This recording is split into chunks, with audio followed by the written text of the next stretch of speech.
JWST just measured the true scale of the universe, and it's not what we accepted.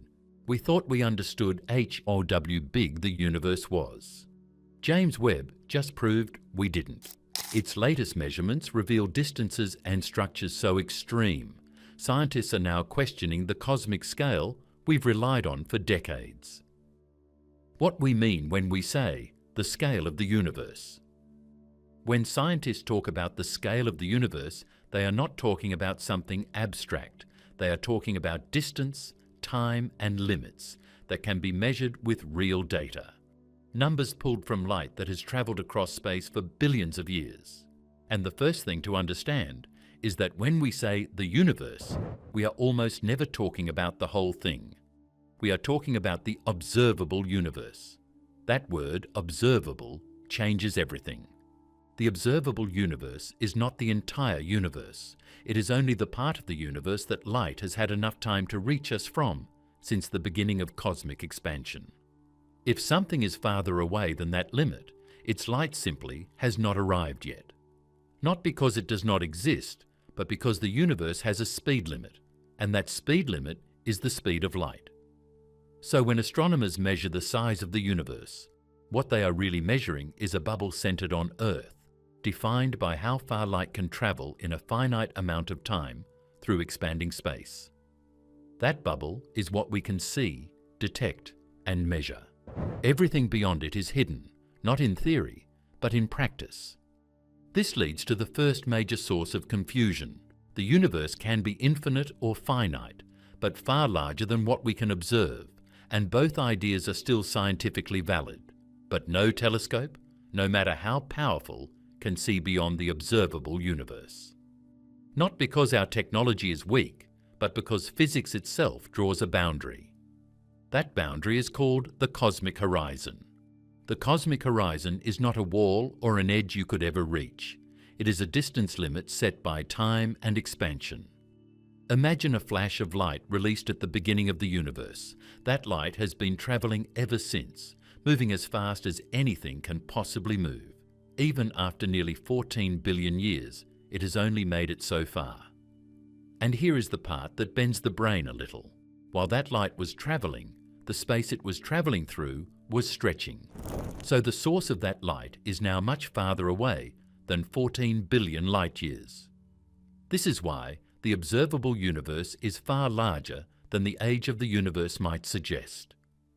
Light travel time is the backbone of all cosmic measurement. When astronomers look at distant galaxies, they are not seeing them as they are now. They are seeing them as they were when the light left them. A galaxy 1 billion light years away is seen as it was 1 billion years ago. Push that farther, and you are looking deeper into the past. At extreme distances, you are seeing galaxies from the earliest chapters of cosmic history. This turns the universe into a kind of natural time machine. Distance and time become the same thing. But this also means measuring distance is never direct. No one stretches a cosmic ruler across space. Instead, astronomers measure how long light has been travelling and how that light has changed along the way. One of the most important changes is something called redshift. Redshift is what happens when light stretches as space stretches. As the universe expands, the waves of light moving through it get pulled longer. Shorter wavelengths shift toward the red end of the spectrum. The more stretched the light is, the farther it has travelled, and the faster space was expanding while it travelled. Redshift becomes a powerful clue. Measure the redshift of a galaxy, and you can estimate how far away it is and how long its light has been on the road. This is where distance and expansion become inseparable. In everyday life, distance is fixed. Space is just there. In the universe, space itself is dynamic. It grows. So when astronomers say a galaxy is a certain number of light years away, that number already includes assumptions about how space has expanded over time. Distance is not just a measurement. It is a calculation built on a model of how the universe behaves. Now combine all of this. A universe with a speed limit, a finite age, expanding space, and light that carries history inside it. The scale of the universe is not just how big it is right now. It is how big it was when the light started moving, how fast space stretched while it travelled, and how all of that lines up with our models of cosmic expansion. Change any part of that story, and the scale changes with it. This is why the observable universe has a defined size, even though the universe itself may not. Right now, based on decades of measurements, that observable region is thought to be about 93 billion light-years across. Not in radius, across, from one edge of what we can see to the other. That number already sounds impossible, but it exists for a very specific reason. It comes from tracing the oldest light we can detect back to its origin, and then accounting for how much space expanded after that light was released. And that oldest light matters, because it marks the edge of what we can ever observe. The cosmic horizon is often confused with the edge of the universe, but it is nothing like that. It is simply the edge of information. Beyond it, events have happened, galaxies have formed, stars have lived and died, but none of that information has reached us yet. And depending on how the universe expands in the future, some of it never will. This is the framework astronomers use when they talk about scale. They are not guessing. They are working backward from light, time, and expansion. Every distance is tied to how long light has travelled. Every time measurement is tied to how space has stretched. The entire structure rests on the relationship between redshift and distance. And this is where things start to get fragile, because all of this depends on how accurately we understand that relationship. If redshift means something slightly different than we thought, or if expansion behaved differently in the early universe, then every distance built on that relationship shifts. Not a little, a lot. When you are dealing with billions of light-years, small changes compound into massive differences. For years, astronomers believed this framework was solid. The definitions were clear. The limits were understood. The observable universe had a size, an age, and a structure that fit together cleanly. Light travel time matched expansion models. Redshift lined up with distance. The cosmic horizon sat exactly where theory predicted it should. This is why the scale of the universe was considered a settled question, not because scientists thought they knew everything, but because the measurements agreed with each other. Different methods, different instruments, different eras of observation all pointed to the same general picture. The universe was about 13.8 billion years old. The observable universe spanned about 93 billion light-years. Space expanded at a rate that made those numbers fit. And for a long time, no telescope challenged that foundation in a serious way. Until now. Because if you look deeper than ever before, if you see light from earlier than expected, if you find objects that appear too developed for their age and too distant for their redshift, then the meaning of scale itself starts to wobble. Not philosophically, mathematically, physically, measurably. Before we even talk about what the James Webb Space Telescope saw, this is the mental map you need. Scale is not a vague idea. It is a precise construction built from light travel time, redshift, expansion, and the limits of observation. Change the data feeding that construction, and the shape of the universe we think we know begins to change with it. How astronomers measure the universe. Measuring the universe is not like measuring a city street or a football field. You can't lay down a ruler and walk across space. The distances are enormous, the objects are faint, and time itself is tangled into the measurement. Yet astronomers have built a system that works, a set of cosmic tools and methods that translate light into distance, motion, and age. This is the toolkit that has allowed scientists to say the observable universe is 93 billion light-years across and nearly 14 billion years old, or at least it used to. The first tool in this cosmic toolkit is something called a standard candle. The concept is simple, even if the physics behind it is not. Some stars and supernovae shine with predictable brightness. Cepheid variables, for example, pulse in a rhythm tied to their true luminosity. Observe the pulse, know the intrinsic brightness, compare it to the brightness we see from Earth. and you immediately get distance. It's one of the oldest and most reliable methods for cosmic measurement. Type 1 are supernovae, exploding stars that always reach nearly the same peak brightness, serve a similar purpose. These explosions act like lighthouse beacons across unimaginable distances, letting astronomers triangulate where galaxies are in three-dimensional space. But luminosity alone is never enough.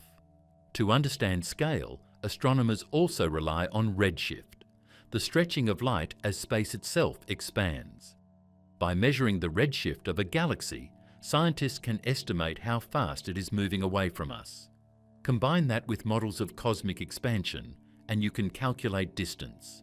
It's not perfect, but over decades, patterns emerged that allowed astronomers to map the universe with increasing precision. The relationship between redshift and distance became a cornerstone of cosmology, a rule that tied the speed of a galaxy to how far away it is, and by extension, how old the light is.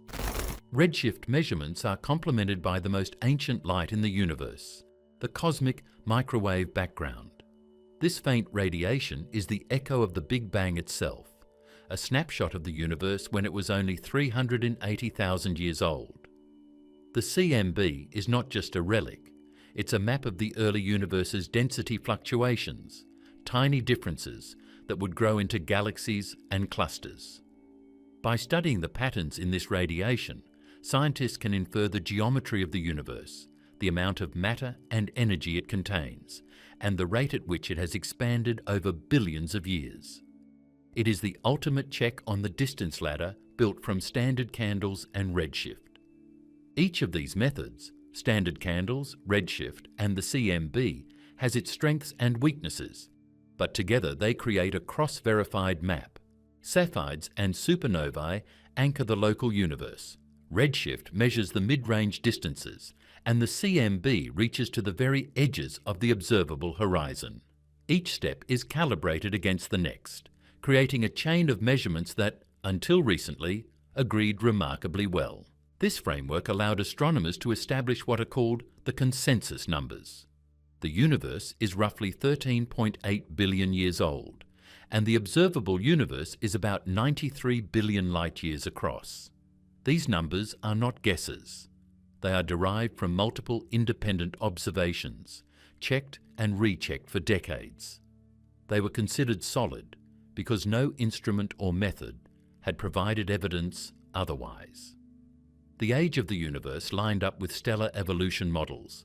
The expansion rate measured locally matched what the CMB predicted, and large-scale surveys of galaxies fit within this picture. It was a universe that made sense on paper and in practice. Yet this apparent certainty depended on assumptions.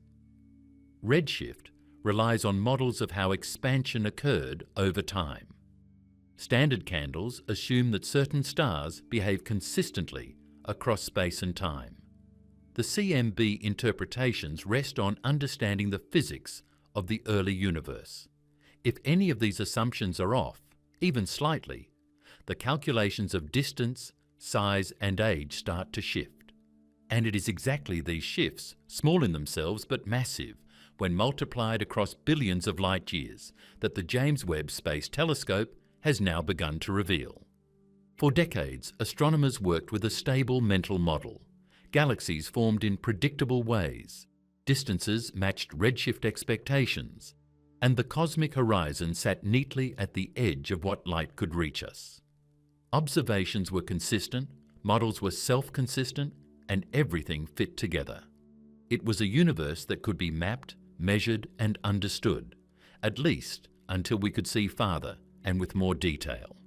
JWST changed the game because it was built to see the universe as no telescope has before. Infrared vision allows it to pierce cosmic dust, observe the faintest and oldest galaxies, and measure redshift with unprecedented accuracy. Suddenly, the distance ladder that had seemed unshakable began to wobble. Objects appeared farther, older, or more massive than predicted. Standard candles revealed galaxies that were unexpectedly bright. Redshift measurements suggested expansion histories that did not align perfectly with previous models. Even the CMB-derived predictions started to look incomplete when confronted with what JWST revealed. This is where the careful system of measurement meets the unexpected. The universe is not changing its laws. The laws remain constant. But our understanding of how those laws played out in the early cosmos is being rewritten. The distance ladder, the redshift map, the cosmic background, it all has to be reconsidered in light of these new observations. And this is exactly what makes the next stage of our story so compelling. The pre-JWST universe that everyone thought they knew is about to collide with reality in ways no one anticipated. The pre-JWST consensus, a universe we thought we knew. Before the James Webb Space Telescope pointed its infrared eyes into the deepest reaches of space, astronomers believed they had a remarkably clear picture of the universe. Not perfect, of course, science is never perfect, but solid enough that the numbers were treated almost like constants. The universe, according to decades of observation and calculation, was about 13.8 billion years old.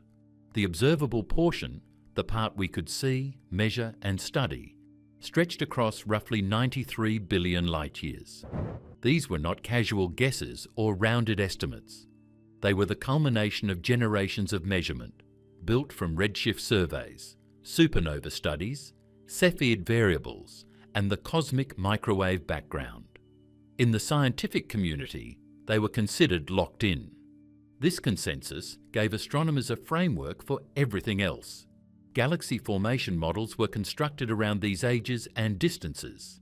Stellar evolution was tied to them. Predictions about how early galaxies should look, how massive they could be, and how quickly stars formed all depended on these fundamental numbers. A galaxy seen at a redshift of 10, for instance, was understood to be forming less than 500 million years after the Big Bang. Its size, mass and brightness were expected to fit into a timeline that made logical sense. The universe had a structure, and that structure was predictable, at least until you could observe it in detail. The confidence in these numbers was built on multiple lines of evidence that all pointed in the same direction.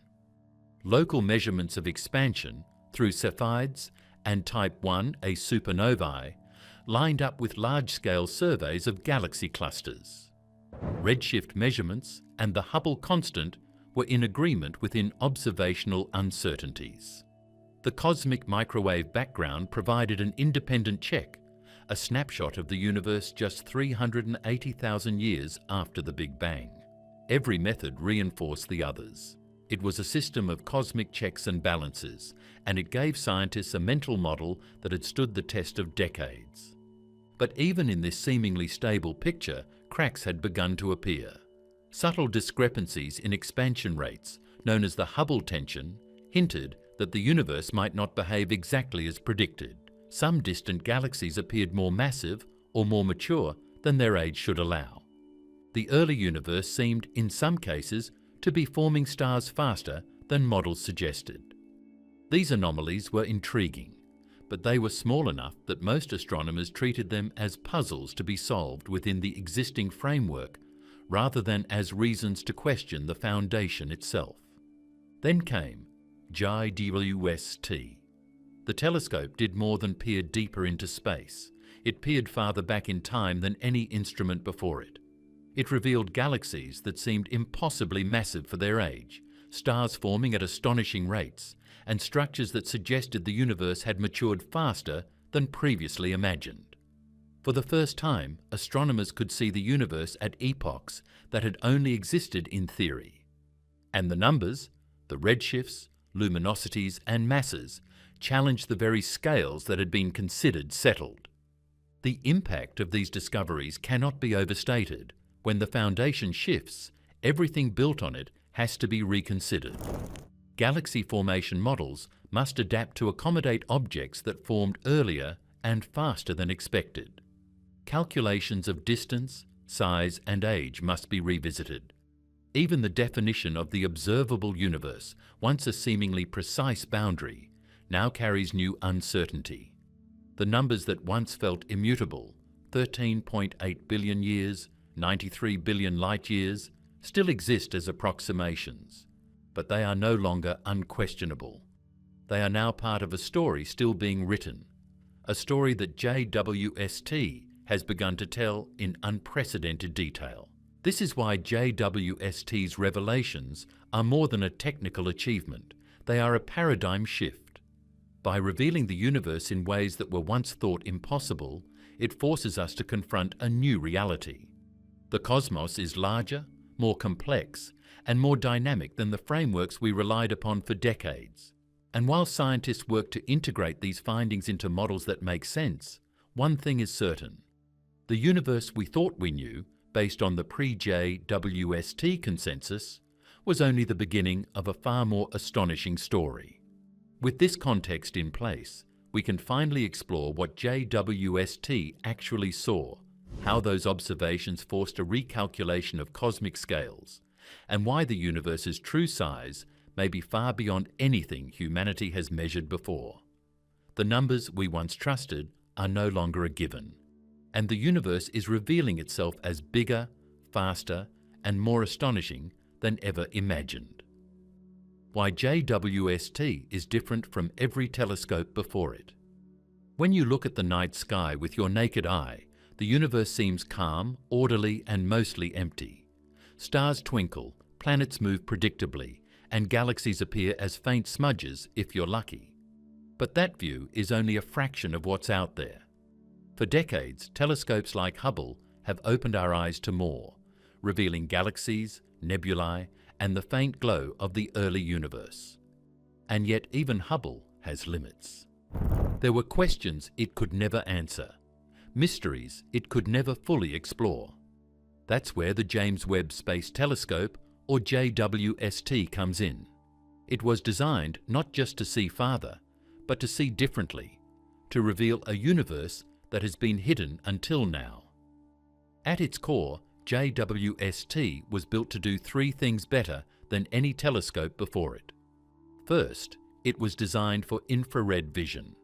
Unlike visible light, which shows what stars and galaxies look like now or recently, infrared can capture light that has travelled for billions of years and been stretched by the expansion of the universe. The light from the earliest galaxies, the first stars, and the formation of the first cosmic structures has been travelling since near the beginning of time. But by now, it has shifted from visible to infrared wavelengths.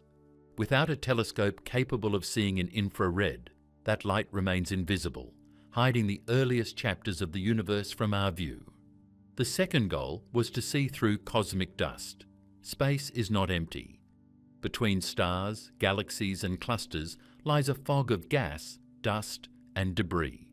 This material absorbs and scatters visible light, obscuring structures and processes that are essential for understanding galaxy formation and starbirth. Hubble could only peer so far through this haze, but JWST's infrared capabilities allow it to pass through the dust like a cosmic flashlight. Suddenly, regions that once appeared dark or empty are revealed as nurseries of stars, swirling clouds of gas, and galaxies in their formative stages. It's like switching from a flashlight to X-ray vision. Suddenly, everything hidden becomes visible. The third purpose, and perhaps the most ambitious, was to observe the earliest light in the universe. JWST was built to look back over 13 billion years to capture the faint glow of the first galaxies that formed after the Big Bang. These ancient galaxies are not only faint, but extremely distant, and their light is stretched and dimmed by the expansion of space. To see them clearly, astronomers needed a telescope with an enormous mirror to collect as much light as possible, and with detectors sensitive enough to record the faintest signals.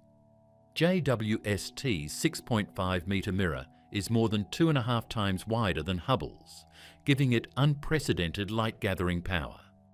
Combined with its advanced infrared sensors, this allows JWST to detect objects billions of times fainter than what Hubble can observe. Hubble opened the door, but JWST steps through it. Hubble's visible light observations transformed our understanding of galaxies, nebulae, and star formation. Yet it could not answer the deepest questions about the universe's infancy. How did the first galaxies form? How quickly did stars begin to shine after the Big Bang? How did the earlier structures evolve into the complex web of galaxies we see today? These were questions beyond Hubble's reach, because the earliest light is now infrared, and because the universe itself is expanding and stretching that light over billions of years. JWST also overcomes a limitation that has long challenged space telescopes: location. Unlike Hubble, which orbits relatively close to Earth, JWST sits nearly 1 million miles away at the second Lagrange point, or L2. This position is special. It allows JWST to stay in line with Earth as it orbits the Sun, creating a stable environment with minimal interference from Earth's heat and radiation. For an infrared telescope, which is extremely sensitive to heat, this stability is essential. Being at L2 also means JWST can maintain a consistent orientation, allowing it to track distant objects for hours or even days without the interruptions that Earth-orbiting telescopes face. The instruments on board JWST make all of this possible. NIR-CALM, the near-infrared camera, captures the faint light of distant galaxies with stunning clarity. It can detect extremely small variations in brightness and structure, revealing galaxies that are billions of light years away as distinct, detailed objects. NIRSpec, the near-infrared spectrograph, can split that light into its component wavelengths, allowing scientists to measure the composition, temperature, and motion of stars and galaxies. Finally, MIRI, the mid-infrared instrument, detects even longer wavelengths, capable of penetrating dust and revealing the formation of planets, stars, and hidden galactic structures. Together, these instruments give JWST a versatility and sensitivity unmatched by any previous telescope. Before JWST launched, scientists had specific expectations. They anticipated confirming details about the early universe, measuring the growth of galaxies, and testing predictions about star formation and cosmic expansion. They expected to see fainter versions of the galaxies Hubble had already detected, to fill in the gaps in the cosmic timeline. And yet, as JWST began returning data, it disrupted these expectations. Some galaxies appeared larger, brighter, and more mature than models predicted. Star formation rates in early galaxies were far higher than expected. Structures that should not have existed so early in cosmic history were suddenly visible in extraordinary detail. JWST was never meant to just extend what Hubble could see. It was meant to challenge our assumptions, to push the limits of measurement, and to force a re-evaluation of the universe's earliest epochs. Its infrared vision, ability to see through cosmic dust, and vantage point at L2 give it a perspective that is entirely new. Combined with its instruments, it can detect objects and phenomena that no one even knew existed before. And it is exactly this capability that has begun to rewrite our understanding of the scale, speed, and complexity of the cosmos. What JWST revealed that changed everything. When the James Webb Space Telescope began sending back its first images, astronomers were prepared for beauty, but they were not prepared for the shock. Hubble had given us glimpses of distant galaxies, of star-forming regions, of cosmic structures stretching across millions of light years. But JWST went farther, deeper, and more clearly than any instrument before it. Suddenly, the early universe, a time we had only theorized about, was no longer a concept. It was visible, detailed, and very different from anything scientists had expected. One of the most astonishing discoveries came from galaxies that existed far earlier than predicted. Models had suggested that the first large galaxies would take hundreds of millions of years to form, gradually accumulating stars and gas. What JWST revealed were fully formed, massive galaxies appearing less than 400 million years after the Big Bang. Some of them were unexpectedly bright and dense. their light showing star formation rates far higher than any model had allowed. For scientists, this was like discovering skyscrapers in a city that was supposed to have only a few small huts. It was both thrilling and perplexing. The implications of these early galaxies were profound. If massive galaxies existed so soon after the Big Bang, then the timeline of cosmic growth needed revising. Expansion rates, star formation processes, and even the behavior of dark matter in the early universe suddenly came under scrutiny. JWST's ability to capture infrared light was key. That light, stretched by billions of years of cosmic expansion, allowed scientists to measure the redshift of these galaxies with precision, confirming that they were not only far away, but astonishingly old. This was not a minor adjustment to existing models. This was a fundamental challenge to our understanding of how quickly the universe could assemble complex structures. But it was not just the galaxies. JWST's instruments revealed entire regions of the cosmos previously hidden by dust. Star-forming clouds, which Hubble had seen only faintly or not at all, appeared in vivid detail. Narkam and Myri allowed astronomers to peer into these regions and measure the birth rates, mass and composition of newly forming stars. What they found were stellar nurseries that were not only forming stars more rapidly than expected, but were doing so in environments that suggested early galaxies were much more efficient at producing stars than any model had predicted. Spectroscopy from NIR-SPEC added another layer of surprise. By splitting light into its component wavelengths, scientists could analyze the chemical makeup of these distant galaxies. They found elements and molecules that indicated rapid chemical enrichment. In other words, these galaxies had already gone through multiple generations of star formation, producing heavier elements far earlier than theorists had imagined. The universe, it seemed, had matured much faster than our equations had allowed. JWST also challenged expectations about cosmic structure itself. Large-scale patterns, the clustering of galaxies, and the distribution of mass in these early epochs appeared inconsistent with previous models. Some regions seemed overdense, with massive galaxies forming earlier and more clustered than predicted, while other regions appeared surprisingly empty. The uniformity that cosmologists had expected in the early universe was, in places, broken. The universe's earlier structures were more diverse and complex than any model had suggested. All of these revelations combined to disrupt what scientists thought they knew. JWST did not merely extend Hubble's reach, it rewrote the story of cosmic history. It showed that the universe grew faster, formed stars earlier, and assembled galaxies more efficiently than anyone had predicted. And it did this across billions of light years, providing a direct, observable measurement of a universe in motion, not a theoretical construct. The surprises also highlight why JWST's location at L2 is so important. Far from the heat and light of Earth, JWST can observe faint infrared signals without interference. Its sunshield keeps the telescope extremely cold, preventing its own instruments from adding noise to the data. This isolation, combined with its mirror and instruments, allows JWST to see what no other telescope could: light from the very first galaxies, stretched and dimmed across the history of space. What scientists expected JWST to confirm was a timeline that matched decades of prior observation.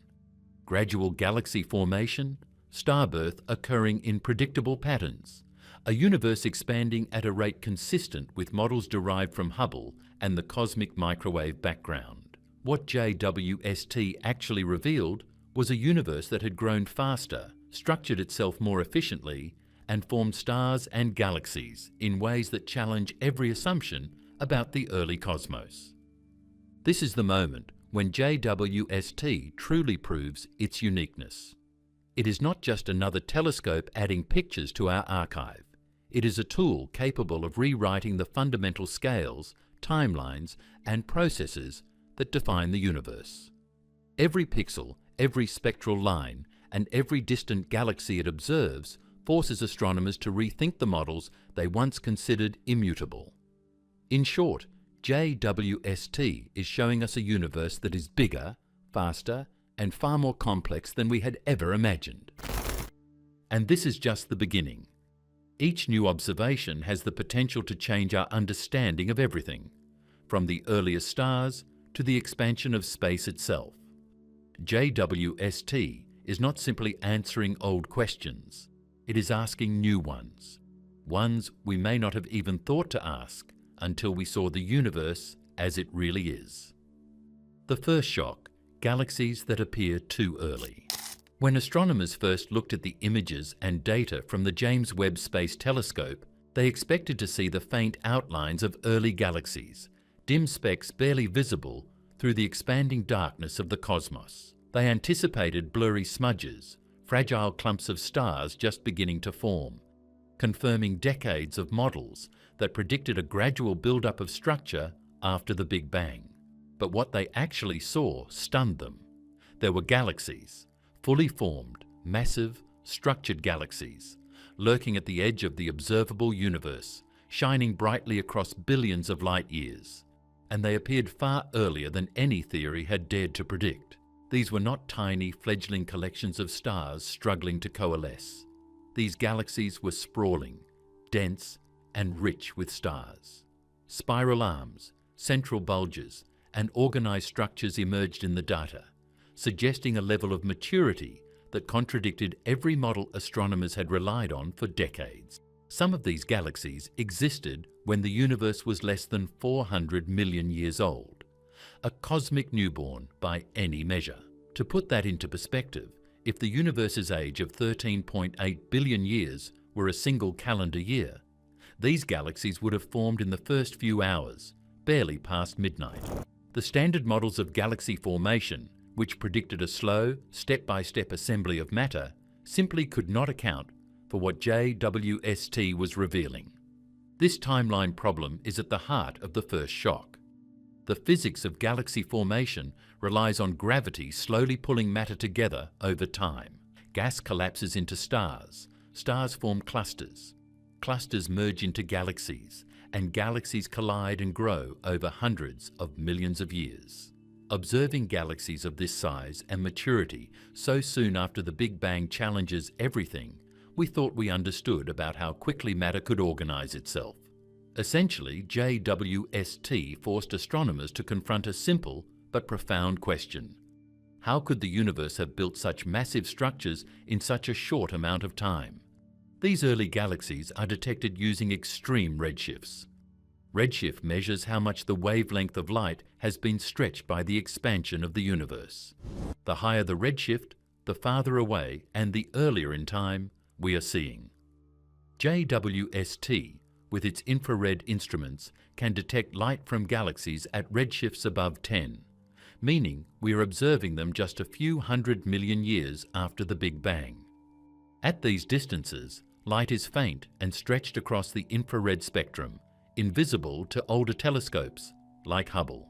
JWST does not just see these galaxies, it sees them in astonishing detail, allowing astronomers to measure their size, structure, and composition.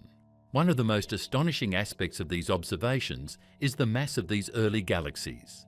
Some are comparable to the Milky Way, containing billions of stars, packed into structures that suggest a level of gravitational organization that should have taken far longer to develop. Star formation rates are also off the charts. These galaxies were churning out stars at rates 10 or even 100 times higher than what our previous models predicted for that epoch. It is as if the universe, in its infancy, was building massive stellar cities at warp speed, defying the slow, methodical growth we had assumed. Even more surprising is the chemical maturity of these galaxies. Observations indicate that some had already formed heavier elements, elements that require multiple generations of stars to create through nuclear fusion and supernova explosions. Finding galaxies this chemically evolved so early suggests that star formation and death were happening incredibly rapidly, far earlier than expected. The first generation of stars, the so-called population 3 stars, must have formed, exploded and seeded the cosmos with metals in record time. This is a level of cosmic efficiency that challenges every assumption about the early universe.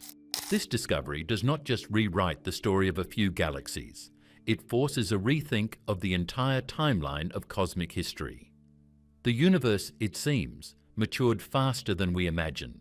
Structures that should have taken hundreds of millions of years to emerge were already in place. The models that predicted gradual growth now need revising. The cosmic clock we had relied on suddenly seems off, and the very definition of early universe requires adjustment. JWST's images reveal galaxies that are bright, massive and structured, often clustered together in a way that suggests the cosmic web, the large-scale network of galaxies and matter, was forming far earlier than theorists predicted. These are not anomalies. They are statistically significant observations that point to a universe more dynamic, more organized, and far more advanced in its infancy than any existing model allowed. And here is the kicker. Every galaxy observed at these extreme redshifts carries a story. Each one is a direct snapshot of cosmic history, frozen at a time when the universe was still young and chaotic. Unlike local galaxies which have undergone billions of years of evolution and mergers, these early galaxies show us the raw blueprint of cosmic formation. They are the Rosetta Stones of astrophysics, containing clues about gravity, star formation, dark matter, and the very physics of the early cosmos. JWST's first observations are a wake-up call. They demand that astronomers question assumptions that have held for decades. They force the scientific community to confront the reality that the universe was capable of building massive, organized structures astonishingly quickly. And they signal that the story of cosmic evolution is far more complex, rapid and surprising than we had ever imagined. This first shock, the appearance of fully formed, massive galaxies at extreme redshifts, is just the beginning. It is the spark that ignites a cascade of questions about how the universe grows, how stars and galaxies form, and how early expansion shaped everything that followed. JWST has not only opened a window into the past, it has shattered expectations about the very pace of cosmic history. Why this matters for the scale of the universe. The moment JWST revealed massive, fully formed galaxies at extreme distances, astronomers didn't just notice an oddity. They realized the universe was sending a message. If galaxies could grow this large and structured so early, it changed everything about how we measure, calculate, and understand the cosmos. These discoveries are not just fascinating snapshots of distant light. They directly challenge our understanding of scale, growth, and the very pace of cosmic history. In astronomy, scale is more than distance. It is time, structure, and evolution all wrapped together. When we see a galaxy at a redshift of 10 or higher, we are not seeing it as it is today. We are seeing it as it was when the universe was only a few % of its current age. JWST's data showed that galaxies had already achieved sizes and levels of organization that, according to previous models, should have taken hundreds of millions of additional years to form. This implies that matter clumped together, star formation accelerated, and cosmic structures matured far faster than anyone expected. The early universe was not a slow builder. It was a rapid architect. One of the clearest indicators of this accelerated growth is the mass of these early galaxies. Some JWST observations suggest stellar masses comparable to the Milky Way, packed into galaxies that existed when the universe was less than 500 million years old. That is a dramatic shock to cosmologists. Previous models, based on gravity, cooling times, and star formation rates, predicted that galaxies of such mass should appear much later. If the universe can produce such massive structures this quickly, it implies that the cosmic clock we have been using is, at the very least, incomplete. Either galaxies form more efficiently than our models allow, or some aspect of cosmic physics in the early universe is different from what we assumed. Star formation rates tell a similar story. JWST shows galaxies forming stars at astonishing speeds, sometimes hundreds of times faster than modern galaxies like the Milky Way. This intense activity suggests that the gas in the early universe was collapsing and igniting into stars far more efficiently than expected. Instead of gradual, incremental growth, galaxies experience bursts of rapid creation, assembling their mass in record time. The early universe, in this sense, was far more dynamic, more chaotic, and more productive than our equations predicted. Chemical maturity is another puzzle. These early galaxies already contain significant amounts of heavy elements, elements beyond hydrogen and helium, forged in the cores of stars and dispersed by supernovae. For a galaxy to be chemically mature this early, multiple generations of stars must have already formed and died, producing these metals at an unprecedented pace.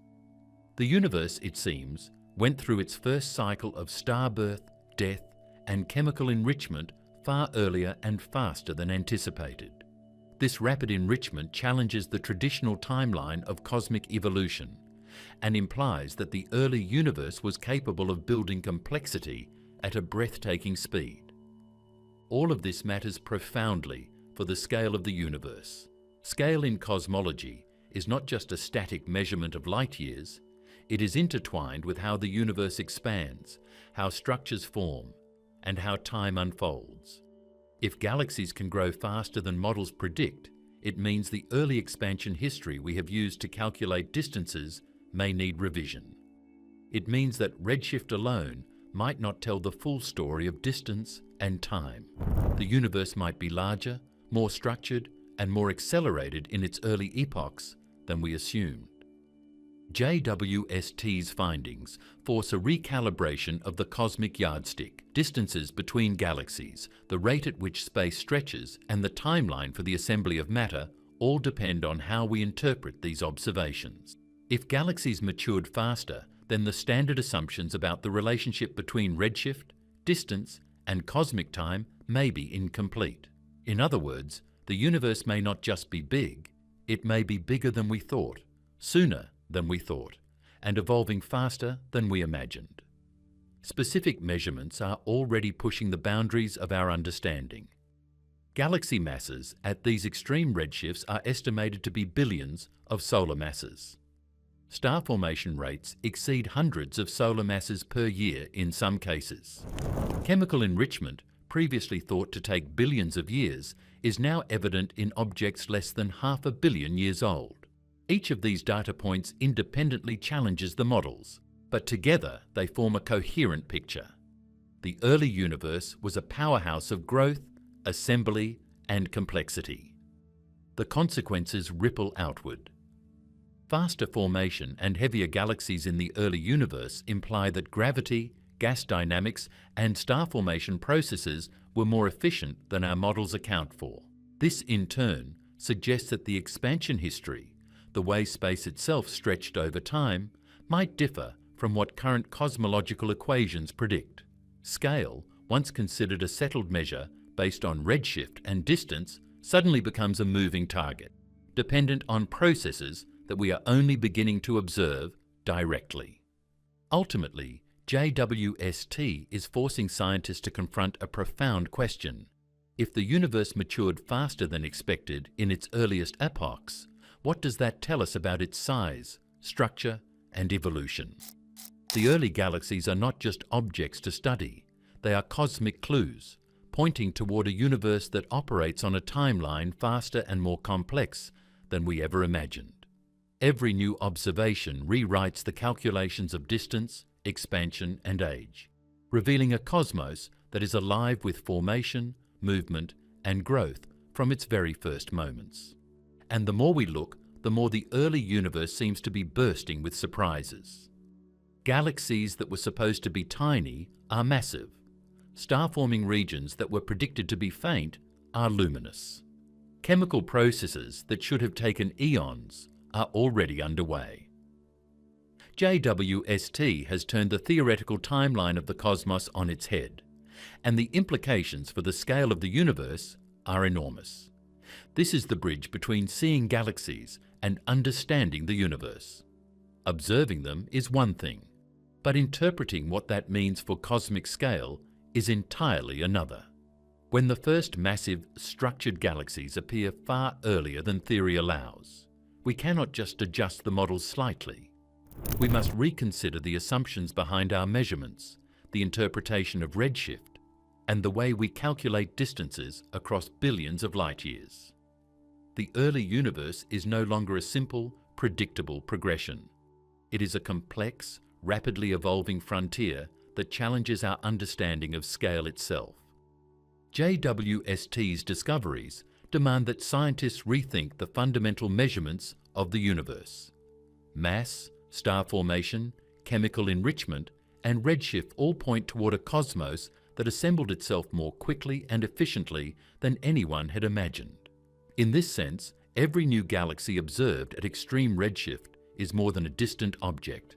It is a key to rewriting the universe, reshaping our understanding of scale, and forcing a fundamental re-examination of how space, time, and matter evolved from the first moments of creation. How these galaxies force a rethink of the universe. The first two shocks from JWST, galaxies appearing massive and structured far earlier than expected, and the implications for cosmic scale, lead to a profound, unavoidable truth. We have to rethink the universe. Not just the early galaxies, not just the formation timeline, but the very measurements, calculations, and assumptions that have defined cosmology for decades.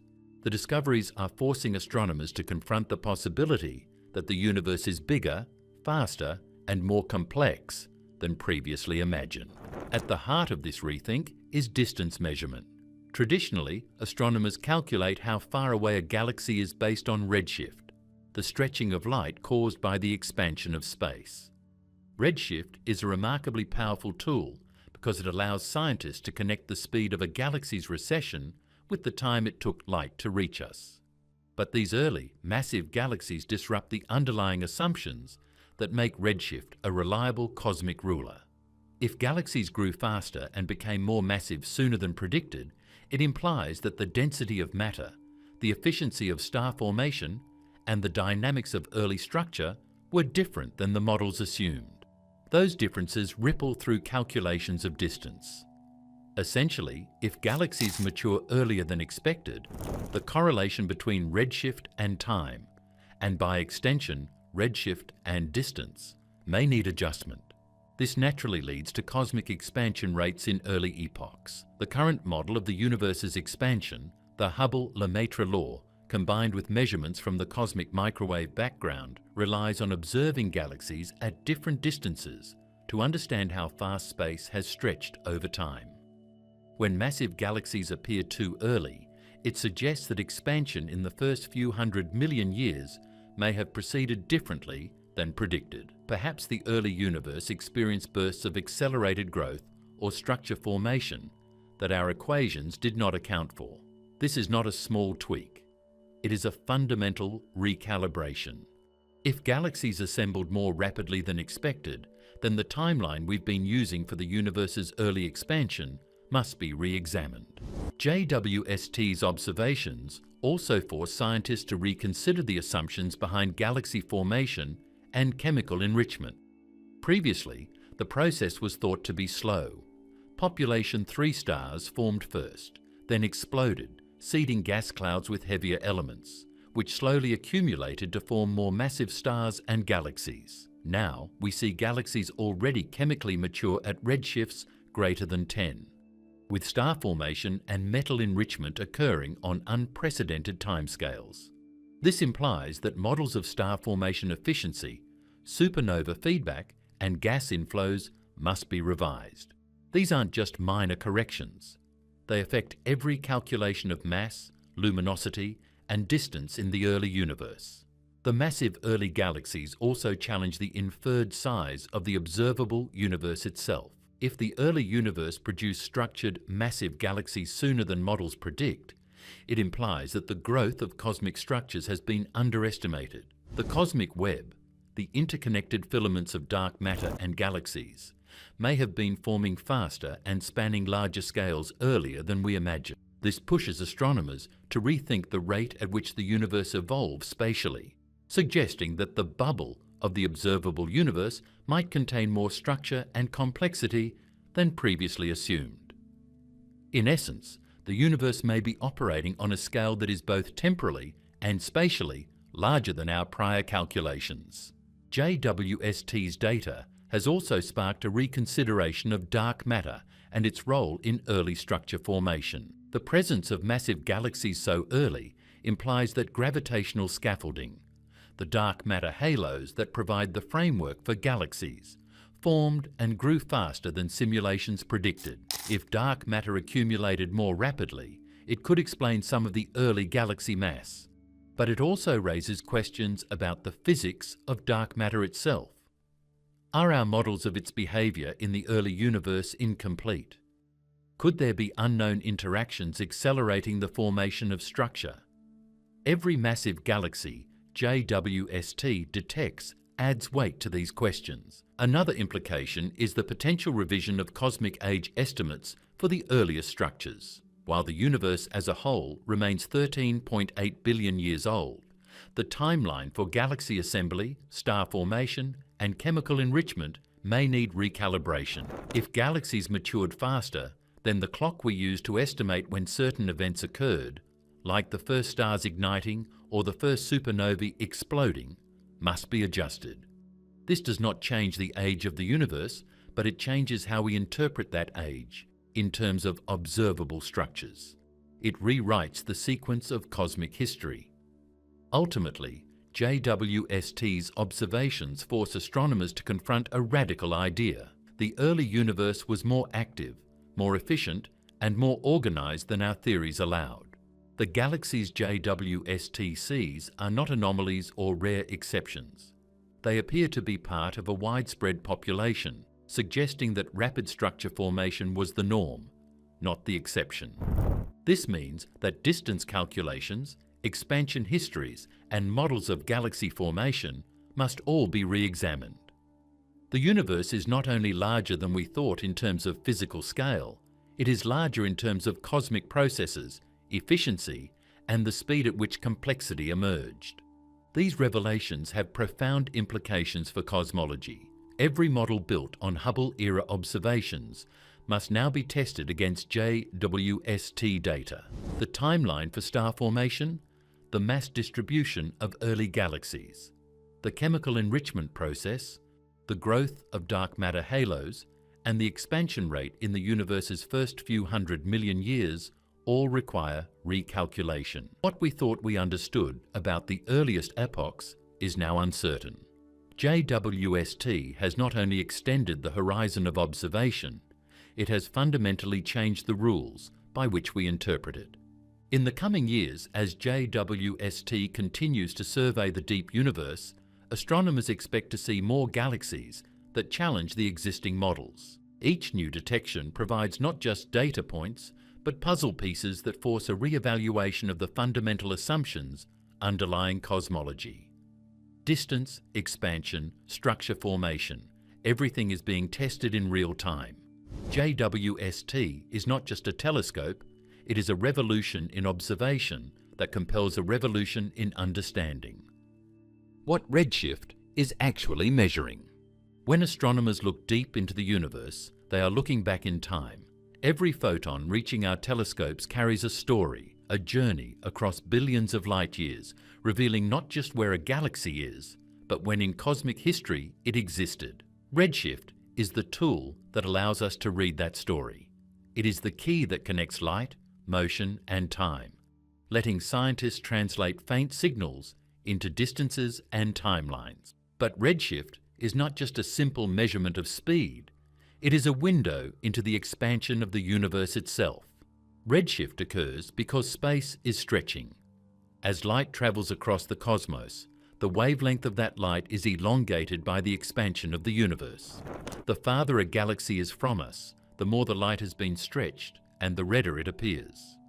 This shift in wavelength from visible light toward the infrared is what astronomers call redshift. A galaxy moving away from us will have its spectral lines shifted to longer wavelengths, and by measuring this shift, astronomers can determine how fast the galaxy is receding. But it's more than just velocity, it's also a measure of distance and time. The higher the redshift, the farther back in history we are observing, and the more the universe has expanded since that light was emitted. For decades, redshift measurements were powerful but limited. Instruments like Hubble's Wide Field Camera and ground-based spectrographs allowed astronomers to measure redshift with reasonable accuracy. But they struggled with the faintest and most distant galaxies. At extreme distances, the light becomes dim, stretched, and contaminated by cosmic noise.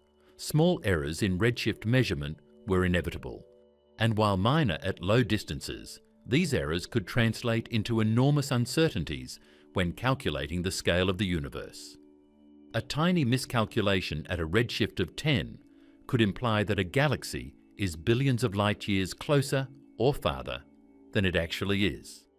JWST changes that. Its instruments are designed specifically to measure redshift with unprecedented precision, especially in the infrared spectrum. NIR-SPEC, the near-infrared spectrograph, can split light into incredibly fine wavelength bins, capturing the faint signatures of distant galaxies with extraordinary clarity. This allows astronomers to pinpoint the spectral lines of hydrogen, oxygen, and other elements even in galaxies formed within the first few 100 million years after the Big Bang. Combined with the telescope's enormous mirror and cold, isolated environment at L2, JWST can detect the most distant light ever observed and measure its redshift more precisely than any previous instrument. What makes JWST's redshift precision so revolutionary is that it transforms small observational errors into robust cosmological measurements. Where Hubble might have been able to estimate a galaxy's redshift to within a few percent, JWST can narrow it down to fractions of a percent. This level of accuracy allows astronomers not only to confirm distances, but also to detect inconsistencies in the expected properties of galaxies at those distances. It is one thing to know a galaxy is 13 billion light-years away. It is another to measure its mass, luminosity, and chemical composition at that distance with confidence. Understanding redshift also requires grasping the distinction between recessional velocity and cosmic expansion. A galaxy's light appears redshifted, not because it is moving through space like a rocket, but because the fabric of space itself is stretching. This subtlety is crucial. Unlike a local Doppler effect, where motion is through space, cosmic redshift is motion of space. This is why measuring redshift allows scientists to map not just distances, but the rate at which space itself has been expanding over time. And because JWST can probe extreme redshifts, galaxies that Hubble could only detect as faint smudges, the telescope is effectively allowing astronomers to measure the expansion history of the universe with far greater fidelity than ever before. Before JWST, astronomers had models that tied redshift to distance, brightness, and structure. Galaxies at a certain redshift were expected to appear at predictable brightnesses, with certain masses, star formation rates, and chemical compositions. These predictions were based on decades of observation, simulations, and theoretical modeling. Redshift was the backbone of the cosmic distance ladder, the way scientists translated what they saw in the sky into the three-dimensional structure of the universe. JWST has now brought that framework into sharper focus, revealing discrepancies that were previously masked by observational limits. Its precision allows scientists to notice when galaxies are brighter than expected for their redshift, more massive than models predict, or chemically mature far earlier than theory allows. Each of these deviations, when combined with precise redshift measurements, has profound implications for the scale, expansion, and evolution of the cosmos. Redshift is more than a measurement of distance. It is a measurement of time, structure, and cosmic expansion. JWST's ability to measure it with unprecedented accuracy is the foundation for the surprises astronomers are now encountering. The telescope is revealing that the universe is not just older and larger than we thought, but that the early stages of cosmic growth occurred faster, more efficiently, and with far more complexity than existing models could account for. Where discrepancies appear. The universe speaks to us in light. Every photon is a messenger from the past, traveling across billions of light years, carrying information about distance, structure, and time. Astronomers have relied on redshift to decode that information for nearly a century. Redshift was our most reliable ruler, our cosmic yardstick. But JWST has revealed something unsettling. When we look at the farthest galaxies with unprecedented precision, the numbers don't line up. Galaxies appear too bright, too massive, and too structured for the distances their redshifts imply. The cosmic clock, it seems, may be running faster than we thought, or our understanding of the universe's scale might be fundamentally flawed. Redshift, in theory, should be straightforward. A galaxy emits light at specific wavelengths, corresponding to elements like hydrogen, oxygen, or carbon. As the universe expands, the space that light travels through stretches, shifting the wavelengths toward the red end of the spectrum. The more distant the galaxy, the greater the shift. By measuring the amount of redshift, astronomers can determine the galaxy's distance and, indirectly, the time at which we are observing it. For decades, this method worked remarkably well, at least for galaxies within Hubble's reach. Distances correlated with brightness, structure, and mass in ways that made sense within our cosmological models. JWST, however, operates in a new regime. With instruments like NIR-SPEC and NIR-CALM, it can measure redshifts of galaxies at extreme distances. Galaxies formed less than 500 million years after the Big Bang, with unprecedented precision. What these observations have revealed is a series of anomalies that cannot be dismissed as measurement errors. In some cases, galaxies appear far more luminous than their redshift would suggest. Their masses are enormous, comparable to or exceeding modern galaxies. Yet they exist when the universe is barely 3% of its current age. Structures like spiral arms and dense cores, thought to require hundreds of millions of years to form, are already present. Consider a galaxy observed at a redshift of 11. Based on established models, that galaxy should be small, dim, and chaotic, a loose collection of stars forming for the first time. Instead, JWST shows it as bright, dense, and surprisingly organized. Its stellar mass might be 10 billion times that of the Sun, its star formation rate dozens of solar masses per year, and its chemical composition enriched with heavier elements. The redshift indicates extreme distance and early formation, yet the physical properties contradict the expected timeline. It is as if the universe is aging faster than our cosmic calendar allows. Brightness anomalies are particularly striking. Galaxies at extreme redshift should appear faint because the light has travelled billions of years and been stretched into infrared wavelengths. The farther away, the dimmer they should look. Yet JWST has captured galaxies that shine far brighter than anticipated for their distance. In some cases, they are up to 10 times more luminous than models predict. This discrepancy is not minor. It implies that either the galaxies are closer than redshift suggests, or that galaxies in the early universe were forming stars with extraordinary efficiency. Either explanation disrupts the established understanding of cosmic scale. Small redshift errors, even fractional, can produce massive consequences when calculating distance.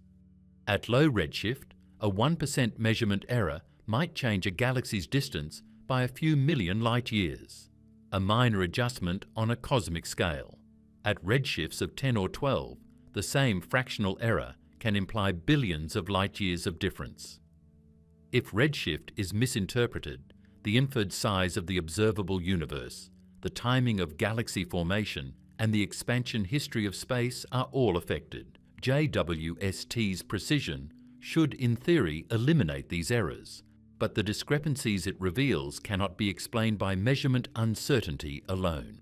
They are genuine inconsistencies between observed properties and theoretical expectations.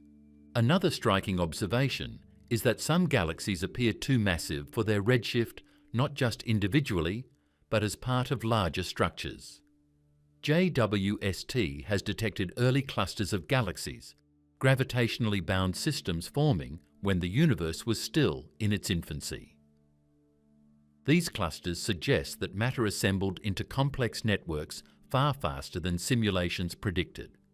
If galaxies of a given redshift are already so large, the formation of these clusters implies that cosmic structure grew more rapidly than the standard lambda CDM, lambda cold dark matter, model allows.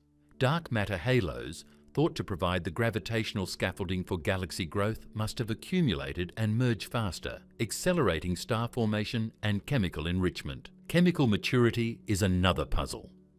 JWST's instruments can detect spectral lines corresponding to elements heavier than hydrogen and helium.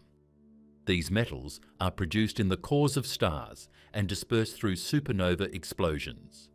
Observing galaxies at extreme redshift with significant metallicity implies multiple generations of stars had already formed and died.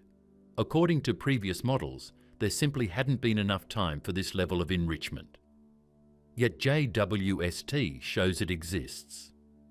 The chemical clocks of these galaxies are advanced, indicating a universe that matured faster than anticipated. The combination of mass, brightness, and chemical enrichment creates a redshift conundrum.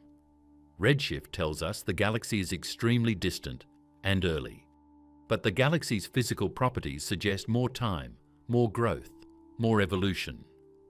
Reconciling these two pieces of evidence is not a simple matter of adjusting one parameter. It forces a re-evaluation of both the interpretation of redshift and our understanding of early cosmic processes. Brightness, mass, and structure are interrelated. Luminosity depends on the number of stars, which depends on the galaxy's mass, which in turn depends on how efficiently gas collapses and forms stars. A galaxy appearing brighter than expected implies a larger stellar population, which implies more efficient or accelerated star formation. If this occurs at extreme redshift, it indicates that the early universe was capable of producing massive galaxies far earlier than our models allow. The result is a cascading challenge to cosmology. The timeline of the universe, the rate of galaxy formation, and the correlation between redshift and distance all come into question. JWST has also revealed that these discrepancies are not rare anomalies. They appear across multiple fields of view, multiple surveys, and multiple galaxy types. From isolated dwarfs to massive spirals, early galaxies consistently defy expectations. Some may be rare outliers, but statistically, the telescope is revealing a population of early galaxies that consistently challenges the standard cosmic narrative. This is not a problem of a single measurement. It is a problem of the underlying models themselves. The consequences for our understanding of scale are immense. If galaxies are more massive and luminous at a given redshift, it implies that the universe is more structured than expected at those epochs. Structures formed faster, gravity worked more efficiently, and star formation was more prolific. That, in turn, affects calculations of the size of the observable universe. Distance measurements rely on redshift, but if physical properties do not match expectations, then inferred distances, volumes, and even the total mass of the early universe may need to be revised. A galaxy appearing brighter than expected might be closer, or it might imply that the cosmic yardstick itself, the relationship between redshift, expansion, and distance, is more complex than previously thought. Even slight errors in redshift interpretation have amplified effects at extreme distances. A 0.5% discrepancy at a redshift of 12 could change the inferred age of the galaxy by tens of millions of years. At cosmic timescales, that is enormous. It affects the estimated rate of star formation, the expected growth of dark matter halos, and the timeline for chemical enrichment. Multiply this by the hundreds of galaxies JWST has observed, and the cumulative impact on our understanding of the early universe is staggering. The brightness and mass discrepancies also hint at deeper physics we may not fully understand. Were the first stars and galaxies forming in ways that challenge current models of baryonic matter behavior, gas cooling, or feedback mechanisms? Is dark matter acting differently in the early universe than simulations predict? JWST doesn't just measure light, it exposes the limits of our theories, revealing that the early universe may have been far more efficient and energetic than we imagined. Where discrepancies appear is not just at the extreme redshift itself, but in the entire relationship between redshift, distance, luminosity, mass, and chemical evolution.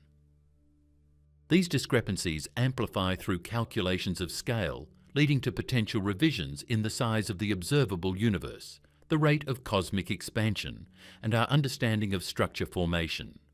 The universe is telling us that the old models, while effective for lower redshifts and nearer galaxies, are insufficient for explaining what we now see at the edge of space and time.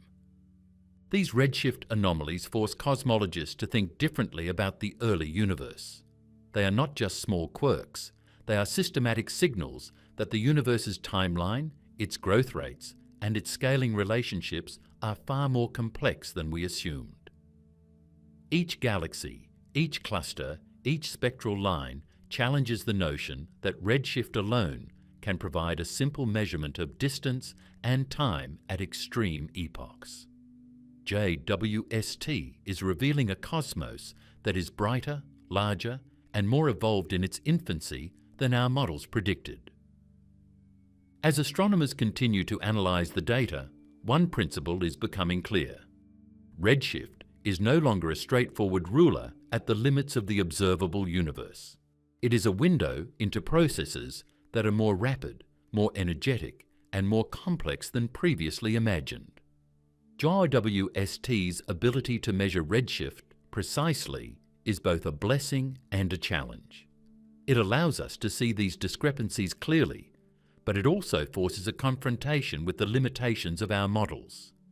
The universe is not just bigger in space, it is more dynamic in time and more complex in structure than we ever realized. The anomalies in redshift measurements combined with brightness, mass, and chemical maturity set the stage for an even bigger question. If our redshift-based distance measurements are uncertain at extreme distances, then what does this imply for the size of the observable universe and the rate at which space is stretching? How this affects the size and expansion of the universe. The anomalies JWST has uncovered in redshift measurements are not just minor curiosities, they are cosmic tremors, shaking the foundations of everything we thought we knew about the universe. When galaxies appear too bright, too massive, or chemically mature for their measured redshift, it forces a reconsideration of the size of the observable universe, the rate at which space itself is stretching, and even the timeline of cosmic history. Redshift has been our most reliable cosmic ruler, but JWST is showing that at extreme distances, that ruler may need recalibration. To understand why, consider the scale of the observable universe. Previously, astronomers estimated it to be about 93 billion light-years across. This estimate was based on the relationship between redshift, distance, and the expansion of space as calculated from models confirmed by the Hubble Space Telescope, Type I, a supernovae, Cepheid variables, and the cosmic microwave background. For decades, this was considered a solid, locked-in number. But JWST is revealing galaxies whose properties challenge that calculation. If a galaxy at redshift 11 or 12 is brighter, more massive, or more chemically mature than models predict, it could mean that either the galaxy is closer than the redshift implies, or that the universe was expanding differently in its earliest epochs than our models account for. Either scenario impacts the inferred size of the universe. Brightness discrepancies alone can dramatically shift scale calculations. A galaxy that appears brighter than expected could be interpreted as closer than its redshift suggests. But if it is truly at the extreme distance indicated by its redshift, then the brightness indicates a level of star formation and mass assembly that current physics cannot fully explain. Both interpretations challenge the fundamental assumptions behind the Hubble-Lemaitre law, which connects redshift to recessional velocity and, by extension, distance. If galaxies are more luminous or massive than expected at high redshift, it suggests that space itself might have stretched faster, or differently, than our equations currently allow. Massive early galaxies have similar consequences. Galaxy mass estimates derived from stellar populations, star formation rates, and spectral features are far higher than expected for a given redshift. If the masses are correct and the galaxies are at the predicted distances, it implies that the universe produced structure far more efficiently than theory predicts. This efficiency affects density estimates of the early universe, which in turn influence the calculation of the observable universe's size. More mass concentrated into fewer galaxies at early times could imply that large-scale structure formed sooner and more rapidly, effectively stretching the bounds of the observable cosmos. Chemical maturity compounds the issue. The presence of metals in galaxies at redshifts above 10 implies multiple generations of star formation had already occurred. This level of chemical evolution in such a short time frame suggests that star formation rates in the early universe were far higher than models predict, and that the timeline for early cosmic growth may need revision. If the early universe evolved faster than expected, the distances we assign to these galaxies based on redshift might not correspond linearly to cosmic time. That has cascading implications for every measurement of cosmic scale, from galaxy clusters to the cosmic web itself. Redshift errors, even tiny ones, amplify dramatically over these distances. At low redshifts, a small discrepancy might result in a difference of a few million light-years, a scale that is significant but manageable. At extreme redshifts, however, a 0.5% error can translate into billions of light-years of difference. When this is combined with anomalous brightness, mass, and chemical maturity, the effect on our understanding of the universe is enormous. These are not minor uncertainties. They fundamentally challenge the parameters used to calculate the size, structure, and expansion rate of the universe. One of the most profound implications is for the rate of cosmic expansion itself, particularly in the early universe. If galaxies assembled more rapidly and became more massive sooner than models predict, then the standard lambda-CDM, lambda cold dark matter model, which governs the expansion of the universe based on dark energy, dark matter, and baryonic matter, might not fully capture the dynamics of the first few 100 million years. A faster assembly of structure implies a higher density of mass in localized regions, which could alter the gravitational dynamics of space-time, and consequently, the rate at which space expands. This is not a small tweak. It could require adjustments to the cosmological constant, dark energy parameters, or even our understanding of the early inflationary period. The size of the observable universe is also directly affected. The universe is defined observationally by the farthest light we can see, the cosmic horizon. Redshift measurements set the distance to that horizon. If high redshift galaxies appear inconsistent with expected brightness and mass, it suggests that either the light has travelled farther than models predict, or that the early universe's expansion rate was different. Both interpretations increase the estimated volume of the observable universe. JWST is essentially showing us that the horizon might be farther away than previously calculated, not just by a fraction, but potentially by billions of light-years. The universe we can observe could be larger, more structured, and more complex than our previous models allowed. Discrepancies also force a reconsideration of cosmic chronology. The universe's age, 13.8 billion years, is still fixed based on the cosmic microwave background. But the timeline of structure formation within that universe is not immutable. JWST suggests that massive galaxies, dense clusters, and chemically enriched structures formed earlier than expected. This doesn't change the overall age of the universe, but it accelerates the internal clock for galaxy assembly. It compresses the timeline for early star formation, supernova, and chemical enrichment, meaning that cosmic evolution occurred at a faster pace in the first few 100 million years than previously modelled. That in turn affects our interpretation of distances and scales derived from redshift. There is also an interplay with dark matter halos, the invisible scaffolding on which galaxies form. If massive galaxies appear too early, then the underlying dark matter structures must have grown faster and merged more efficiently than current simulations predict. This has consequences for how we interpret mass density across the universe, and ultimately for calculations of gravitational influence over vast distances. Faster halo assembly at high redshift implies a universe more clustered and massive in its early epochs than models have suggested, which would affect measurements of scale on the largest observable levels. All of these effects, brightness, mass, chemical maturity, redshift precision, dark matter halos, combine to challenge one of the most basic assumptions of cosmology, that redshift is a linear, reliable measure of distance and time.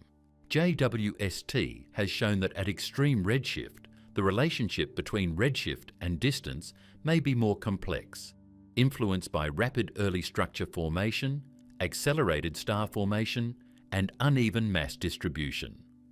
Small errors or anomalies in redshift interpretation now have amplified consequences, impacting the size, expansion, and evolution of the universe in ways previously unimagined. The consequences extend beyond just numbers. They affect our conceptual picture of the universe. Imagine the cosmic web, the vast, interconnected network of galaxies and dark matter filaments. JWST shows that it may have formed far earlier, more densely, and more rapidly than predicted. Early clusters of galaxies, massive spiral galaxies, and chemically enriched systems suggest a universe that was more efficient, more active, and more massive in its infancy. This challenges our models of cosmic structure, stretching the observable universe in both space and time. The most profound takeaway is that JWST is not just confirming our previous measurements, it is exposing the limits of them. Redshift, once the backbone of cosmology, is now a puzzle piece in a much larger story. Discrepancies between redshift, mass, brightness, and chemical evolution force astronomers to reconsider the size of the observable universe, the expansion history of space, and the early timeline of cosmic evolution. In practical terms, this could mean recalculating distances to galaxies by billions of light years, re-examining how quickly space itself stretches, and revising the models of early star and galaxy formation. Ultimately, JWST is revealing that the early universe was far more dynamic than expected. The anomalies in redshift data are not minor, they are transformative. They suggest a cosmos that is larger, faster, and more complex than our previous models allowed. Every bright, massive, and chemically mature galaxy observed at extreme redshift challenges our assumptions, forcing a rethinking of cosmic scale, expansion rates, and the timeline of the universe itself. The implications are staggering. If these trends hold, and early data suggests they will, then the observable universe is not just a static volume measured by Hubble's earlier observations. It is a living, rapidly evolving system, one in which structure, mass, and chemical complexity emerge far sooner than theory predicted. JWST has revealed a universe that is larger than we thought, expanding faster than we imagined, and capable of forming massive structured galaxies almost immediately after the Big Bang. The Hubble tension. For nearly a century, the universe has been expanding. Galaxies are drifting away from each other, the fabric of space stretching across billions of light years. This expansion is not uniform in any physical sense that we can see. It's not like galaxies are moving through space so much as the space itself is growing between them, but its consequences define everything we understand about cosmic scale. The first measurements of this expansion came from Edwin Hubble, who noticed that galaxies farther away from us appeared to recede faster. That simple observation laid the foundation for the Hubble constant, the rate at which space itself stretches over time, measured in kilometers per second per megaparsec. For decades, astronomers refined the Hubble constant using two broad approaches. One looking at the early universe, primarily through the cosmic microwave background, and one looking at the late universe through direct observations of galaxies, Cepheid variables, and Type I supernovae. In theory, both methods should converge on the same value. The universe's expansion, after all, is universal. There should be one consistent number describing how far space stretches. But as measurements grew more precise, a discrepancy emerged, subtle at first, but impossible to ignore. This discrepancy became known as the Hubble tension. Early universe measurements rely on observations of the cosmic microwave background, the faint afterglow of the Big Bang. Satellites like Planck have mapped this radiation with exquisite detail, allowing astronomers to calculate the expansion rate by looking at the universe when it was just 380,000 years old. These measurements suggest a Hubble constant of around 67 to 68 kilometers per second per megaparsec. It is a number derived from physics, from the interaction of matter, radiation, and dark energy, encoded in the fluctuations of ancient light. It's precise, internally consistent, and deeply tied to our cosmological models. Late universe measurements, on the other hand, take a more direct approach. Astronomers look at individual galaxies, identify Cepheid variable stars, stars whose brightness pulsates at a predictable rate, and use them as standard candles to measure distances. They then calibrate Type I as supernovae, stellar explosions with predictable luminosities, to extend this distance ladder even further. Using this method, they find a Hubble constant closer to 73 kilometers per second per megaparsec, noticeably higher than the early universe value. That discrepancy may seem small on a percentage scale, about 9%, but on cosmic distances it is enormous. Over billions of light years, it translates into vastly different calculations for the age, size, and scale of the universe. Astronomers have spent years scrutinizing these numbers. Could the tension be a result of instrument errors? Could calibration issues, measurement biases, or dust in the Milky Way explain the gap? Every check so far has failed to reconcile the difference. Hubble's instruments, Planck's detectors, and ground-based observatories all seem to be operating perfectly. The discrepancy persists across multiple independent teams using different methods and different telescopes. The universe, it seems, is stubbornly refusing to fit neatly into our expectations. The Hubble tension is more than an academic curiosity. It has direct consequences for how we perceive the cosmos. If the early universe rate is correct, the universe is expanding more slowly than late universe measurements suggest, implying a certain age, structure formation timeline, and size. If the late universe rate is correct, the universe is expanding faster, suggesting a younger universe, more rapid structure formation, and a different scale of cosmic distances. And if both numbers are accurate, then our models of cosmology, the physics that connects dark energy, dark matter, radiation, and baryonic matter, are incomplete. Something fundamental about the universe is missing. The tension also connects to the very matter of redshift and distance measurements. The speed at which galaxies recede affects how we interpret the light reaching us, the timeline of galaxy formation, and even the mass estimates of early galaxies.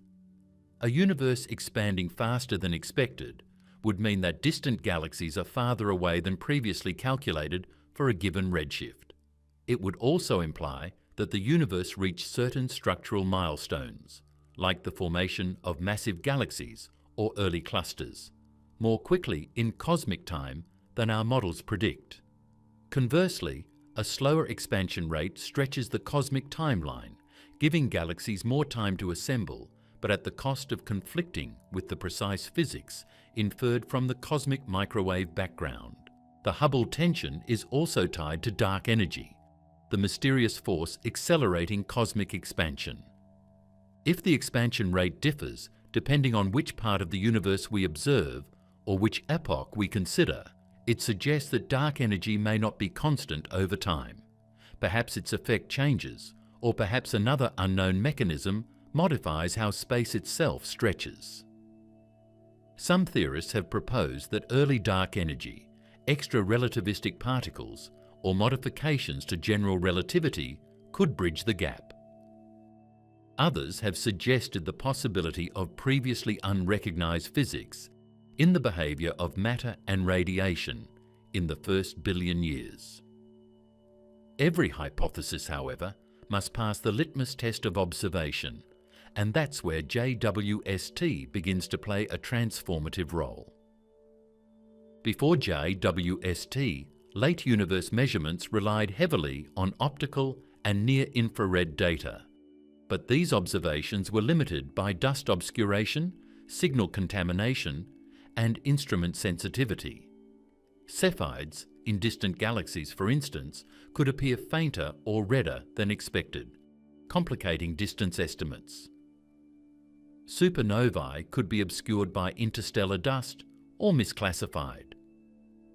Even small errors in these steps propagate through the cosmic distance ladder, potentially skewing the measured Hubble constant. But astronomers had refined these methods over decades, applying corrections, cross-checking with multiple indicators, and using independent teams worldwide. Yet the tension remained. Early universe measurements, meanwhile, were indirect. The cosmic microwave background gives us a snapshot of the universe as it existed 13.8 billion years ago, a period dominated by radiation and primordial matter. The expansion rate is inferred, not measured directly, by fitting the observed fluctuations in temperature and polarization to a cosmological model. If any assumption in that model is slightly off, whether about dark matter density, baryon distribution, or the physics of recombination, it could affect the inferred Hubble constant. But Planck and its predecessors have provided results that are internally consistent, leaving the tension unresolved. What emerges is a universe that is giving us two conflicting messages, one from the distant past, one from the more recent cosmos. Early universe physics says the universe expands at one rate. Direct measurements in the late universe suggest a faster pace. The discrepancy is statistically significant, well beyond observational noise. It cannot be brushed aside as random error. It is a genuine tension, a hint that our understanding of cosmic expansion, and therefore the scale, structure, and growth of the universe, may be incomplete. This tension is especially relevant for extreme redshift observations like those JWST is now revealing. If early galaxies formed massive, bright, and chemically mature systems sooner than expected, it might imply that the late universe expansion rate is closer to reality, requiring galaxies to have assembled faster. Alternatively, if early universe measurements are correct, then our models of early galaxy formation need dramatic revision, perhaps invoking more efficient star formation, rapid dark matter halo assembly, or unknown mechanisms driving cosmic structure. Either way, the Hubble tension is not an isolated curiosity. It is intimately linked to our understanding of cosmic scale and the interpretation of every observation JWST provides. The tension also interacts with the cosmic distance ladder. Distance measurements rely on multiple steps, each building on the previous one. Cepheids calibrate supernovae, which calibrate larger-scale galaxy distances. If JWST can improve the measurement of Cepheids in the infrared, where dust absorption is minimal, It may provide cleaner, more precise inputs to the latter. But even then, early hints from JWST suggest that the tension is not going away. It is a fundamental mismatch, likely reflecting something deeper in cosmology, not a mere observational artifact. Even theoretical models feel the strain. Lambda CDM has been extraordinarily successful in explaining large-scale structure, cosmic microwave background fluctuations, and dark matter distribution. But the persistent gap between early and late universe expansion rates is a thorn. It is a signal that either some physics is missing, some assumptions need revision, or perhaps that our understanding of dark energy, dark matter, or even the fundamental geometry of space-time is incomplete.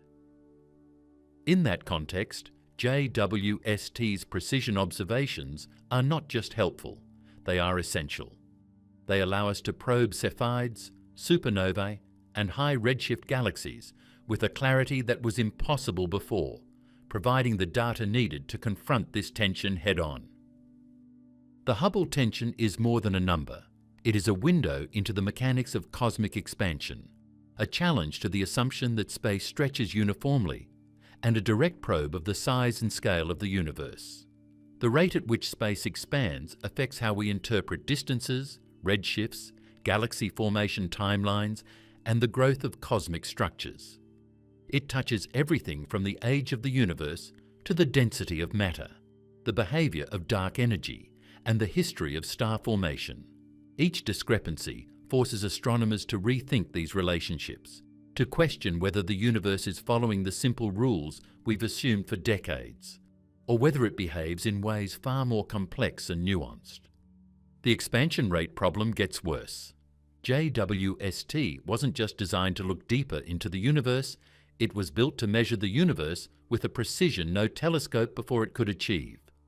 For decades, astronomers have faced the Hubble tension. Early universe measurements from the cosmic microwave background give one expansion rate, while late universe observations from Cepheids and supernovae give another. The tension persisted despite painstaking efforts, refined techniques, and cross-checks with multiple instruments. It became clear that solving this problem required a new kind of telescope, one capable of seeing faint stars in distant galaxies with unprecedented clarity, while bypassing the obstacles that had confounded previous measurements. Cepheid variable stars are the key to measuring distances in the late universe. Their brightness pulsates at a predictable rate, and by comparing the observed brightness to the intrinsic luminosity, astronomers can calculate how far away they are. But Cepheids are often shrouded in interstellar dust, and in optical light, dust can obscure them or shift their apparent colour, leading to errors in distance. Ground-based telescopes and even Hubble, as powerful as it was, had to make complex corrections to account for this dust. Even tiny errors in Cepheid brightness can propagate through the distance ladder, producing significant uncertainties in the Hubble constant. JWST solves this problem through infrared vision. Its instruments, particularly NIR-CAM and NIR-SPEC, can observe Cepheids in wavelengths far less affected by dust. Infrared light passes through cosmic dust almost unimpeded, revealing the stars in their true luminosity and colour. For the first time, astronomers can measure Cepheids in distant galaxies with extreme precision, reducing the uncertainties that have plagued the distance ladder for decades. JWST allows these stars to be measured not as faint, partially obscured points, but as clean, sharp signals, each pulsation recorded with unparalleled clarity. The telescope's infrared capabilities are especially crucial for galaxies beyond our local neighbourhood. In optical light, the more distant a Cepheid, the fainter and redder it appears, making accurate measurements increasingly difficult. But JWST's infrared sensitivity compensates for this cosmic dimming. Galaxies that were once just smudges of light now reveal individual variable stars, allowing astronomers to recalibrate distances with far higher confidence. Each new observation reduces statistical uncertainty, enabling the construction of a distance ladder that is not only longer, reaching farther into the universe, but also more precise. JWST's role extends beyond just seeing stars clearly. It allows astronomers to refine the entire distance ladder. Cepheids calibrate the brightness of Type 1a supernovae, which are used as standard candles at much greater distances. Supernovae are essential for measuring the Hubble constant across large cosmic scales. Any improvement in Cepheid measurements directly improves supernova calibration, producing a ripple effect of precision across the ladder. Before JWST, the calibration relied on optical data that was partially obscured by dust and contamination. Now, with infrared observations, every rung of the ladder becomes cleaner, every measurement more reliable, and every distance more accurately tied to the actual expansion of space. But JWST doesn't just improve the distance ladder, it also allows astronomers to extend it into new regions of space. In the past, Cepheids could only be reliably measured in nearby galaxies, limiting supernova calibration to a relatively small volume of the universe. JWST pushes this boundary outward, identifying Cepheids in galaxies previously beyond our reach. With a longer baseline, astronomers can measure distances over greater cosmic scales, reducing the impact of local velocity fluctuations and giving a more global picture of the universe's expansion. In addition, JWST allows for the direct observation of multiple indicators in the same galaxy, cross-checking Cepheids with other distance markers. For example, red giant branch stars, tip of the red giant branch, TRGB stars, and supernovae can all be observed in infrared with JWST. This redundancy increases confidence in distance measurements, revealing whether anomalies are due to measurement error, local cosmic structures, or a genuine discrepancy in expansion rate. Each galaxy becomes a laboratory, allowing astronomers to test multiple methods of distance determination simultaneously, something that was impossible with Hubble alone. JWST's location at the second Lagrange point, L2, is also critical. Floating 1.5 million kilometers from Earth, shielded from sunlight and equipped with a massive sun shield, JWST operates in an environment free from thermal fluctuations and Earth's atmospheric interference. This stability is vital for precise infrared observations. Cepheids pulsate over days or weeks, and detecting subtle variations in their brightness requires a telescope that can maintain consistent, high-sensitivity measurements over time. Hubble, orbiting much closer to Earth, is subject to slight temperature changes and scattered light, which limits the precision of long-term observations. JWST removes these obstacles, capturing pulsations with a level of consistency previously impossible. The telescope's spectroscopic capabilities further enhance its utility for refining the distance ladder. NARSPEC can analyze the light from Cepheids and supernova in fine detail, confirming their intrinsic properties and composition. This ensures that astronomers are comparing apples to apples. The stars used to calibrate the ladder are well understood in terms of mass, temperature, and chemical makeup. Any variation that could bias the measurement is identified and corrected. This level of detail was unattainable before JWST, making previous distance ladder measurements inherently more uncertain.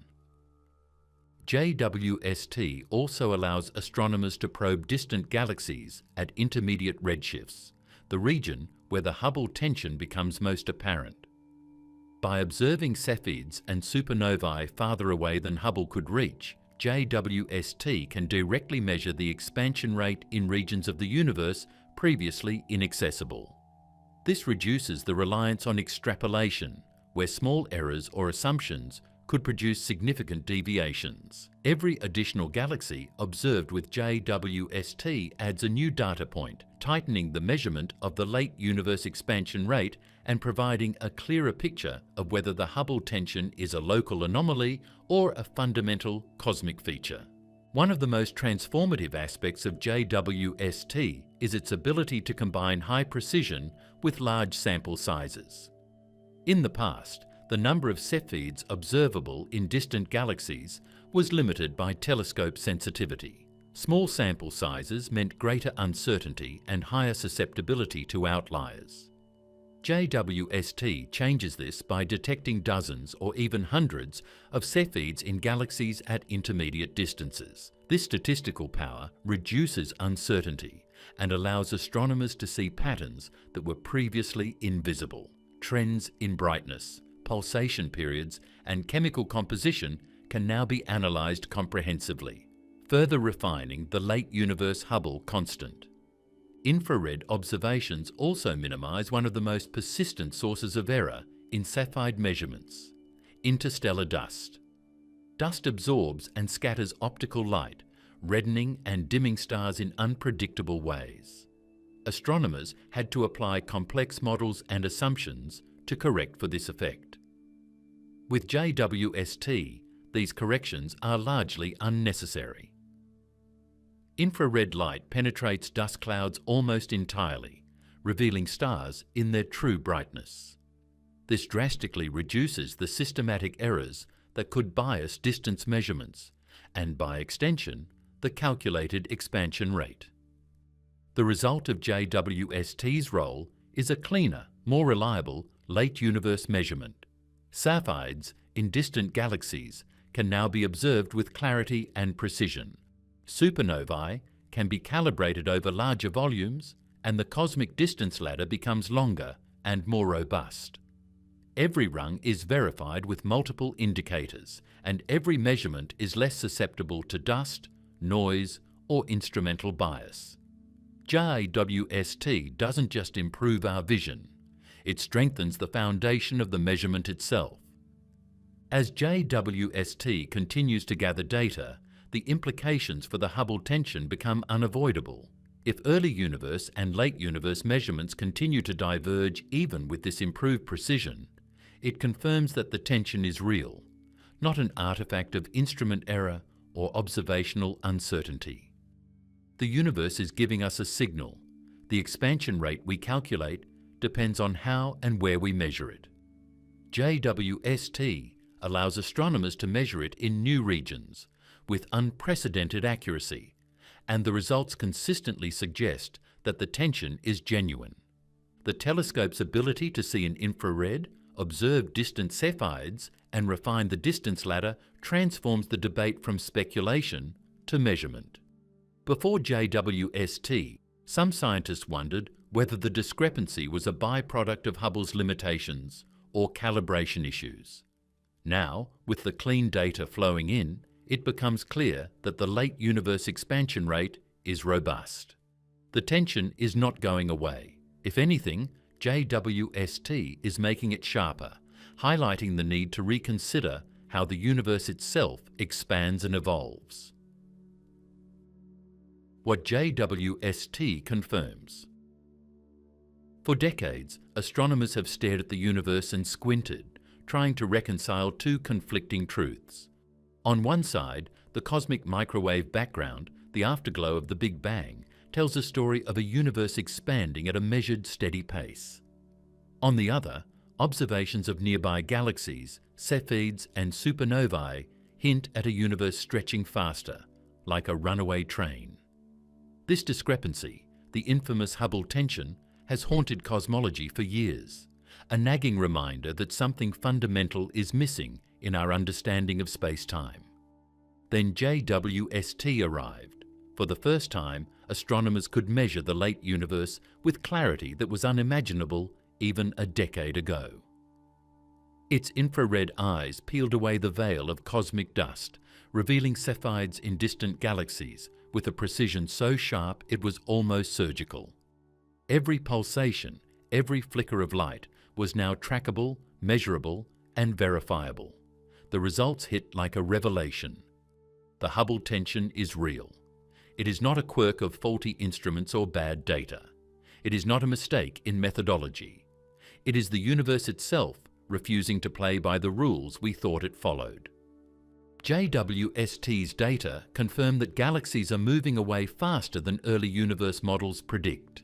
Every measurement across the distance ladder, from Cepheids to supernovae, consistently shows the same story. The late universe is expanding faster. This is not an anomaly, it's a pattern, and it cannot be ignored. For cosmologists, it's a profound moment, the kind of discovery that doesn't just tweak a number, but shakes the very foundation of how we measure the universe. What does this mean for the size of the universe? In simple terms, different expansion rates mean different cosmic scales. If the universe is stretching faster than expected, then distant galaxies are farther away than we thought. The observable universe is larger. Every redshifted galaxy, every cluster, every cosmic filament stretches further across space than previously measured. That galaxy, at the edge of detection, it's even more distant than the redshift alone suggested. JWST is showing us that our cosmic map is bigger, that the boundaries of the observable universe extend further into the unknown than we ever imagined. But the drama doesn't stop there. Faster expansion also rewrites the timeline of the universe. Structures that should have taken billions of years to form, massive galaxies, dense clusters, chemically mature stars, appear astonishingly early. JWST sees them in the first few 100 million years after the Big Bang, already massive, already organized. The universe, it turns out, is not taking its time. It is building its structures at a pace that strains every model astronomers have relied on. Each galaxy is a puzzle piece that doesn't fit neatly into the expected timeline. JWST also confirms that the Hubble tension is not random. By observing multiple galaxies across different regions of the sky, astronomers can see that this accelerated expansion is consistent, uniform, and statistically significant. It is not a local anomaly caused by peculiar velocities of a few galaxies. It is a global feature of the universe. This makes the tension impossible to dismiss and demands a rethinking of the physics that drives cosmic expansion. The implications for scale are staggering. A faster expansion rate stretches the universe, increasing the distance between galaxies. Every calculation of the observable volume must be adjusted. A galaxy once thought to lie at the edge of detectability might now sit billions of light years farther than assumed. This isn't just a numbers game. It redefines how we think about the structure, evolution, and growth of the cosmos. JWST is revealing a universe that is bigger, faster, and far more dynamic than our textbooks describe. But JWST does more than confirm a discrepancy. It exposes the limits of our models. Cosmologists have relied on lambda CDM, the lambda cold dark matter model, to explain cosmic evolution. It has been remarkably successful at describing large-scale structure, the distribution of galaxies, and the cosmic microwave background. But the Hubble tension, now sharpened by JWST, shows that lambda CDM cannot fully account for the universe we observe. Something fundamental is missing. Some hidden physics, an unknown influence on expansion, or a new understanding of dark energy and dark matter.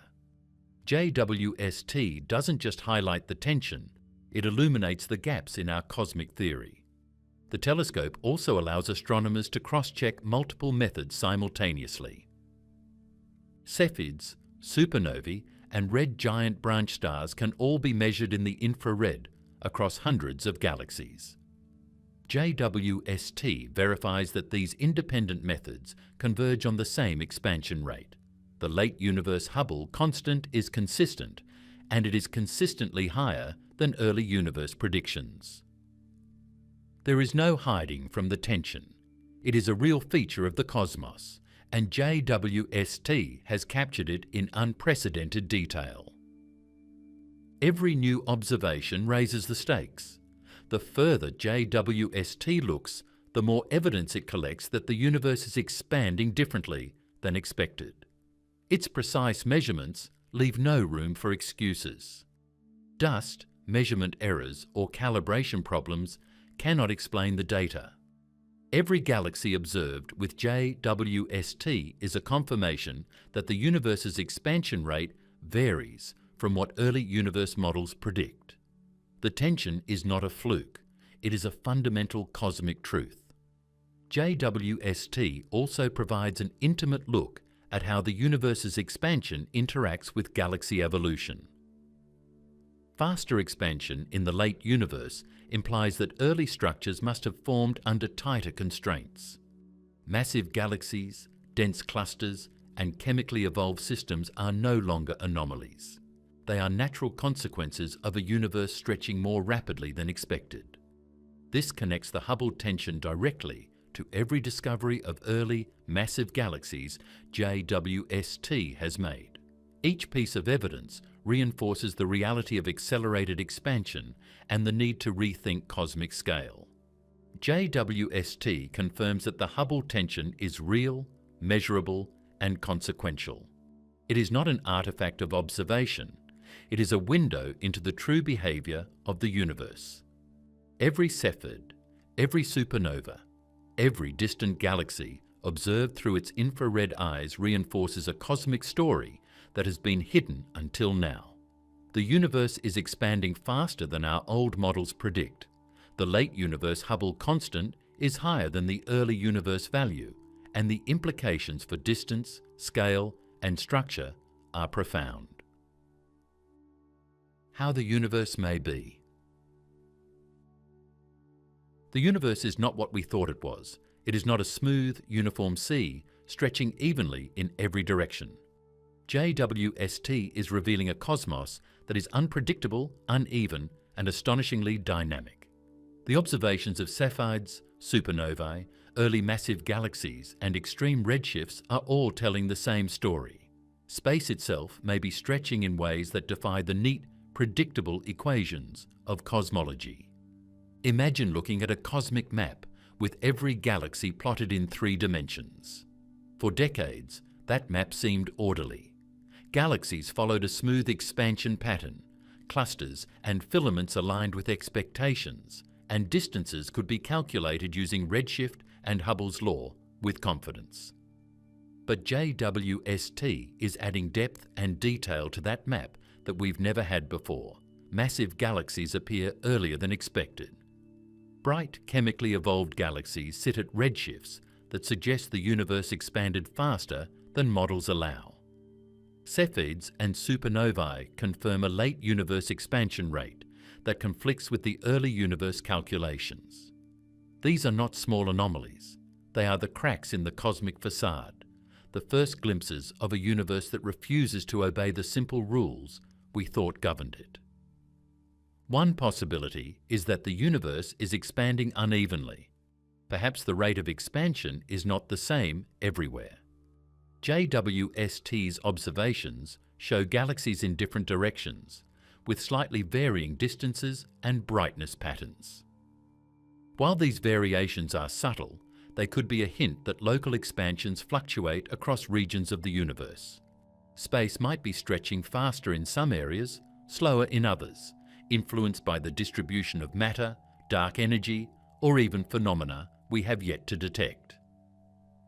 It's as if the universe is alive, pulsing, and responding to its contents in ways that our equations have yet to fully capture. Another possibility is that expansion itself works differently than assumed. The standard lambda-CDM model treats dark energy as a constant, a uniform force pushing galaxies apart at the same rate everywhere. But JWST's data, combined with the persistent Hubble tension, suggests that dark energy might evolve over time, changing in intensity or interacting with matter in ways we don't yet understand. If expansion is not constant, then redshift, distance, and time become entangled in a more complex dance than the linear relationships we've relied on for decades. Every galaxy, every cluster, every cosmic filament is part of a story that unfolds differently, depending on when and where you observe it. The implications are staggering. If the universe expands unevenly, the distances to galaxies, supernovae and Cepheids are not just numbers. They are dynamic quantities that could change depending on location. A galaxy at a given redshift may not be the same distance from us in one region of the sky as in another. The observable universe itself may not be a perfect sphere, but a landscape of uneven stretches, pockets, and variations, each influenced by its local cosmic conditions. This fundamentally alters how astronomers calculate the scale of the universe and the speed at which it grows. JWST's ability to see infrared light from the earliest galaxies adds even more complexity. These galaxies are not faint primordial smudges. They are massive, structured, and chemically evolved. If space is expanding differently than assumed, the existence of these galaxies so early in cosmic history makes sense in a new framework. The universe was stretching faster in the past, assembling mass and forming stars more efficiently. JWST provides the data to test these models, showing the actual distribution, mass and brightness of early galaxies with a precision that forces theory to catch up. Redshift, the measurement we've trusted for a century, now appears as just one piece of a more complicated puzzle. The faster than expected late universe expansion, combined with early massive galaxies, suggests that redshift does not always map linearly to cosmic time. Space may stretch unevenly, and our previous assumptions about distance, structure formation, and the size of the observable universe may need to be recalibrated. JWST is revealing a universe that is flexible, responsive, and far more complicated than we imagined. Even the very structure of cosmic expansion is under scrutiny. If space stretches unevenly, gravity and dark energy interact in ways that create subtle anisotropies in the cosmic web. Filaments of galaxies may have grown faster in some regions and slower in others. Voids, the vast empty regions of space, may expand at different rates than dense clusters.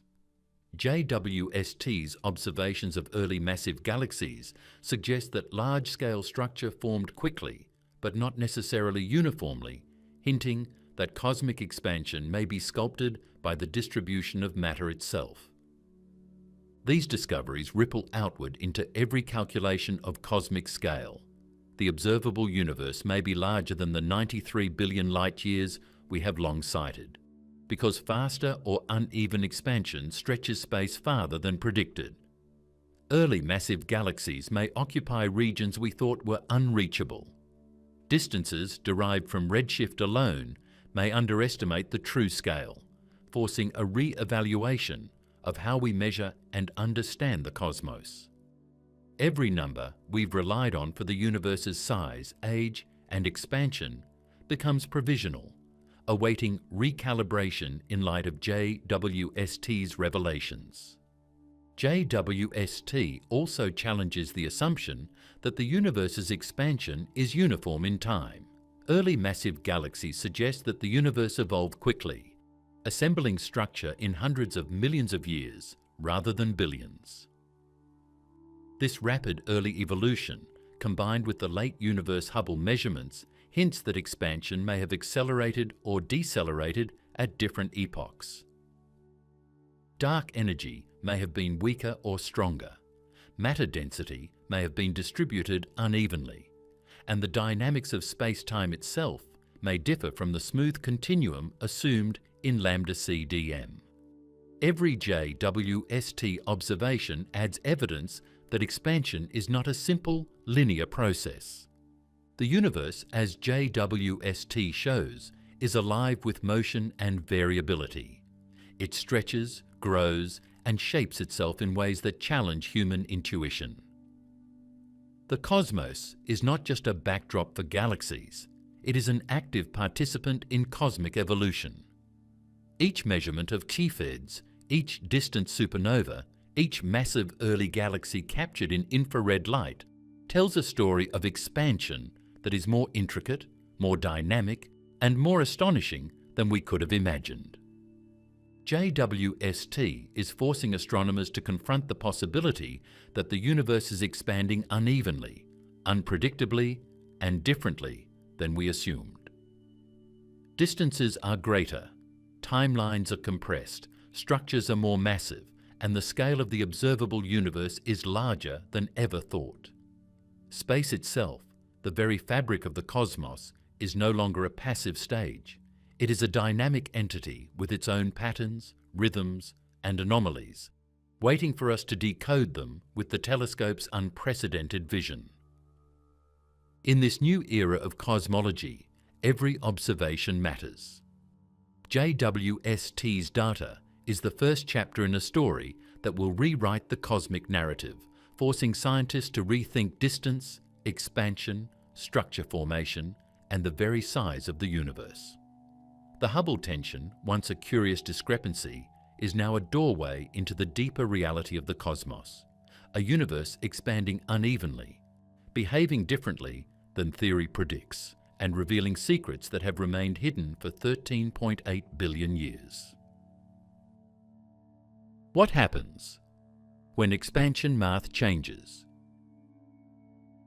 Imagine for a moment that the universe is a giant balloon stretching endlessly in all directions. Every galaxy, every cluster, every faint smudge of light is glued to its surface. For nearly a century, astronomers have been measuring how fast that balloon inflates, using the Hubble constant as a yardstick. The numbers seem settled. The universe expands at a steady pace. Distances can be calculated, timelines can be drawn, and our cosmic map feels reliable. But then JWST arrived, and with its unprecedented precision, it's now revealing that the numbers we trusted might be off, by enough to force a complete rescaling of everything we thought we knew about cosmic size, structure, and age. Small changes in the expansion rate have enormous consequences. A few kilometers per second per megaparsec may sound trivial, but in the universe, tiny tweaks ripple across billions of light years. Imagine recalculating the distance to a galaxy we thought was 10 billion light years away. If space stretches faster than we assumed, that galaxy might actually be 12, 13, or even 15 billion light years distant. The numbers compound. Every redshift measurement, every supernova calibration, every Cepheid variable observed by JWST feeds into the cosmic distance ladder.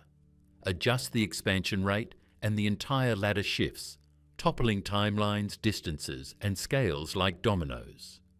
The cosmic horizon, the edge of what we can observe, is directly tied to this expansion math. The faster the universe stretches, the farther light from distant galaxies must travel to reach us. That means the horizon itself is not fixed. It is a moving boundary, a volume that expands or contracts depending on the precise rate at which space itself grows. JWST's measurements suggest that this horizon could be larger than we ever imagined. Galaxies we thought were near the edge of detectability may actually sit well inside a broader, observable universe, stretching the limits of what we consider reachable in cosmic terms. Distance calculations are also radically affected by small shifts in expansion. Cosmologists have long relied on redshift as a cosmic ruler, using the relationship between velocity and distance to measure how far away objects are, but this relationship depends entirely on the expansion rate we plug into our equations. Change that number slightly and the distances explode. Galaxies that seem close in cosmic terms are suddenly millions or billions of light years farther away. Entire clusters shift positions on the cosmic map, changing our understanding of structure formation, galaxy clustering, and even the timeline of the universe. And it's not just the edges of the universe that change. The inner universe, the galaxies, clusters, and filaments we see all around us, also scales differently. Star formation histories, chemical evolution, and the assembly of massive structures are all tied to cosmic time. Stretch space too fast, and the early universe has less time to form galaxies and stars than models predict. stretch it more slowly, and structures have more time to evolve, but then they conflict with observations from the cosmic microwave background or JWST's discovery of massive, chemically mature galaxies in the first few 100 million years. The math is delicate, and even slight changes in the expansion rate ripple through every layer of cosmic history. JWST doesn't just refine the numbers, it forces a recalibration of cosmic geometry itself. Galaxies that appear brighter, larger, or more massive than expected may no longer be anomalies, but natural consequences of a universe that is expanding differently than assumed. Redshift, brightness, and distance no longer line up perfectly under the old models. The universe is revealing a hidden flexibility in scale. The cosmic ruler we thought was fixed is bending, stretching, and rescaling under the weight of new observations. Consider this. The light from the earliest galaxies has travelled for more than 13 billion years to reach us. But if the expansion rate is slightly higher than previously assumed, that light has traversed a greater distance than we thought. The universe itself has stretched farther while that light was en route, making the actual size of the observable cosmos larger. Every photon arriving from the distant past is a messenger from a universe that is bigger, broader, and more expansive than our models suggested. JWST captures those photons in exquisite detail, translating them into precise measurements that shock our assumptions. Even the apparent age of the universe becomes malleable. The expansion rate is directly tied to cosmic time. A faster expanding universe reaches its current size in less time, while a slower expanding universe takes longer. That means a shift in Hubble's constant changes the inferred age of the universe and the timelines of everything within it. Galaxies, clusters, and stars are no longer just dots in space. They are markers in a dynamic, rescaled timeline where cosmic history itself can shift depending on the precise rate of expansion.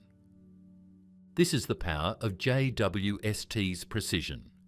By measuring Cepheids, supernovae, and high redshift galaxies with unmatched clarity, it is revealing subtle differences in expansion that ripple outward across billions of years and light years.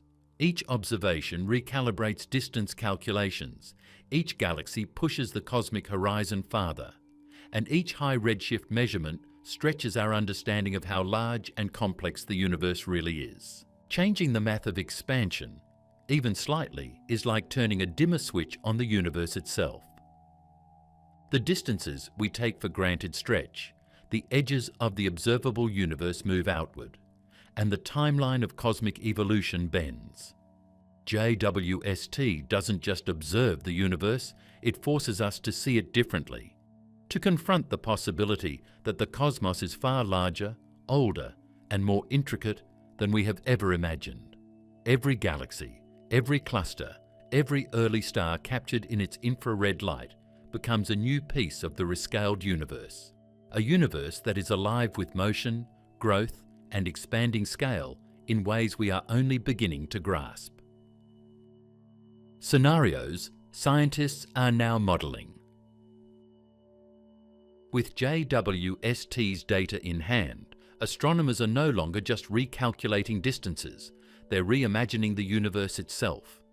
The numbers are telling a story that's hard to ignore.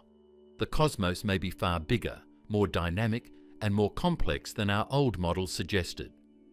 The standard cosmic map, the smooth, predictable universe outlined by the lambda-cold dark matter model, is beginning to warp under the weight of new observations, and scientists are running simulations, adjusting parameters, and modelling scenarios that would have once seemed radical. The first scenario on the table is a larger observable universe. Every galaxy observed with JWST, every Cepheid measured, every supernova tracked has its distance subtly increased when the new expansion rates are applied. The cosmic horizon, the edge of everything we can see, is pushed outward. Regions that were once thought to be near the limit of observation are now well inside the observable volume. This isn't a small shift. the universe could extend tens of billions of light years farther than previously assumed. Imagine mapping the sky with this new perspective. Clusters of galaxies, once thought close together, are now spread across a far vaster expanse, revealing structures on scales that were previously invisible. JWST doesn't just expand our measurements, it expands our imagination of the cosmos. Faster early expansion is the next puzzle. The earliest galaxies JWST observes are already massive, chemically mature, and surprisingly structured. Under previous expansion rates, these galaxies shouldn't exist in the time available after the Big Bang. The universe, in the standard model, simply didn't have enough time to assemble such massive structures so quickly. But if space itself was stretching faster in the early epochs, it opens a new window.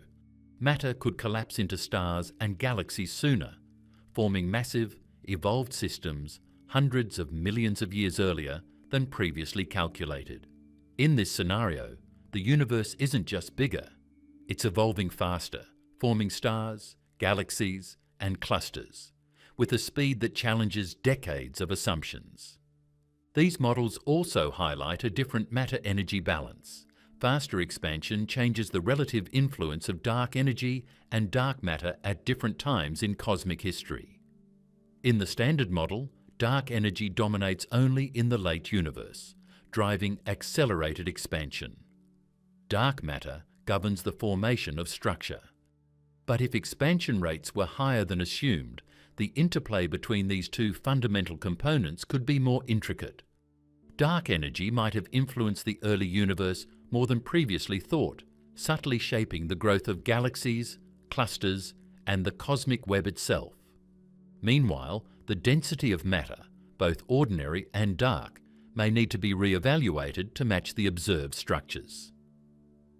JWST forces cosmologists to consider universes where the proportions of energy and matter shift across time, producing a cosmos that is not just bigger but dynamically balanced in ways we have yet to fully model.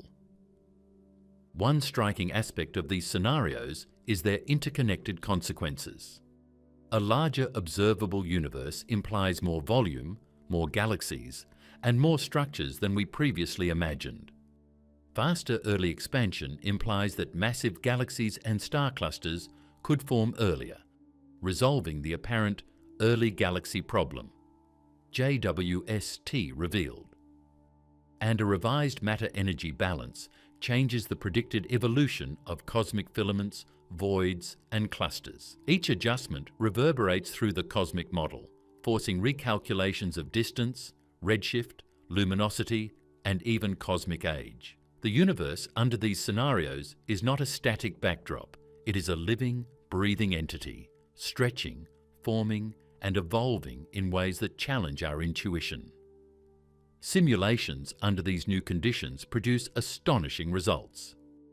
Galaxy clusters appear more massive and more densely packed in the early universe. Filaments of the cosmic web are stretched across vaster distances, connecting galaxies in networks that are longer and more intricate. Voids, the seemingly empty regions between filaments, also expand more quickly, creating an even more dramatic contrast with dense structures. JWST observations begin to match these predictions, suggesting that the universe's structure, its scaffolding of matter and energy, is consistent with this rescaled, faster expanding scenario. Faster expansion in the early universe also has profound implications for cosmic time. If the universe expanded more rapidly, the timeline for star formation, chemical enrichment, and galaxy evolution is compressed.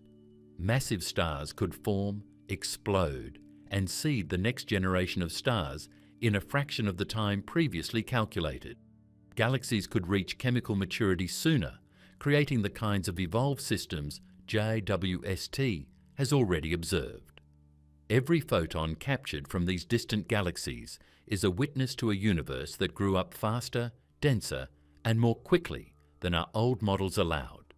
Scientists are now running multiple variants of this model, tweaking parameters like the Hubble constant, dark energy density, and the matter content of the universe to see which combination reproduces JWST's observations. Some models suggest a universe up to 20 to 30% larger in volume than we thought. Others indicate that the early expansion rate may have been as much as 10 to 15% faster than previous estimates, reshaping timelines for structure formation. Each adjustment produces a cascade of consequences. Distances, galaxy sizes, and formation epochs all shift, showing just how sensitive our cosmic measurements are to the precise expansion rate. In addition, these scenarios force a reconsideration of the earliest epochs of cosmic history. If expansion was faster, the density and distribution of matter in the first billion years are different than assumed. The collapse of gas clouds into stars and the assembly of the first galaxies could occur under more extreme conditions, creating massive, structured galaxies far earlier. JWST is already observing these systems, showing that the universe at redshift 10 or higher is more mature than the standard model predicts. Faster early expansion reconciles these observations with the physics of gravity and star formation, but it also changes the implied size, scale, and timeline of the universe in dramatic ways. Another consequence of these models is a reassessment of cosmic volume and mass density. If the universe is larger, then the number of galaxies, stars, and potential planetary systems is far greater than previously estimated. The total mass energy content is distributed over a vaster space, which may require revising assumptions about dark matter clustering, galaxy formation efficiency, and even the frequency of massive galaxy collisions. JWST's observations of massive galaxies and dense clusters in the early universe are giving theorists the data they need to test these revised cosmic inventories, mapping the universe's contents on a scale never before possible. All of these scenarios converge on a single idea.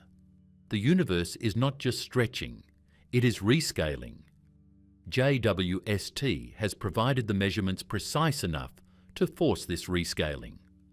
The observable volume grows, early structures emerge sooner, and the balance between matter and energy shifts in ways that fundamentally alter our understanding of cosmic evolution. It's a universe that is simultaneously larger, faster, and more dynamic than we could have predicted. And the models astronomers are now building are beginning to reflect that complexity. JWST doesn't just extend our vision into the distant universe, it changes the rules of cosmic geometry. Every new galaxy observed, every Cepheid measured, every supernova analysed feeds into models that depict a universe more expansive, more energetic, and more intricate than textbooks can describe. Scientists are exploring these scenarios with simulations, running countless possibilities, and comparing them to JWST's data. Each simulation adds resolution to the cosmic map, revealing a universe whose size, expansion history, and internal dynamics are far more extreme and fascinating than we ever imagined. What JWST forces scientists to revisit. JWST has shattered the calm certainty of cosmic maps. The telescope's unprecedented infrared vision is revealing galaxies that are farther, brighter, and more evolved than expected. Every observation is a clue, a piece of evidence that forces scientists to question assumptions once considered untouchable. It's not just about measuring distances anymore. JWST is redefining the very framework of how the universe works. At the heart of this upheaval is dark energy, the mysterious force that drives the accelerated expansion of the universe. For decades, dark energy was treated as a constant, a uniform pressure stretching space evenly in all directions. But JWST's discoveries hint that this may be an oversimplification. If the universe is expanding faster than early models predict, then the influence of dark energy might vary over time or interact with matter in ways that we have yet to grasp. Its behavior may be more complex, more dynamic, perhaps even evolving as the universe ages. Every distant galaxy JWST observes, each ancient star it resolves, becomes a test of dark energy's influence across space and time. The cosmic acceleration we measure today may be only one chapter in a story far more intricate than we imagined. Matter density is another pillar under scrutiny. Previous models assumed a fairly uniform distribution of matter across cosmic scales, with dark matter providing the scaffolding for galaxy formation. But JWST shows galaxies that are massive, structured, and chemically mature much earlier than expected. If the universe expanded faster or differently in the past, then the density of matter in those early epochs must have been higher, or at least more efficiently concentrated than our models predicted. Early massive galaxies suggest regions where matter was not evenly spread, but collapsed into stars and clusters more efficiently. JWST is revealing a universe that is uneven, structured, and teeming with complexity far earlier than the standard model allows. This rescaling forces scientists to rethink how they calculate distances, timelines, and growth rates. A faster expansion rate doesn't just push galaxies farther away, it compresses the time available for stars and galaxies to form.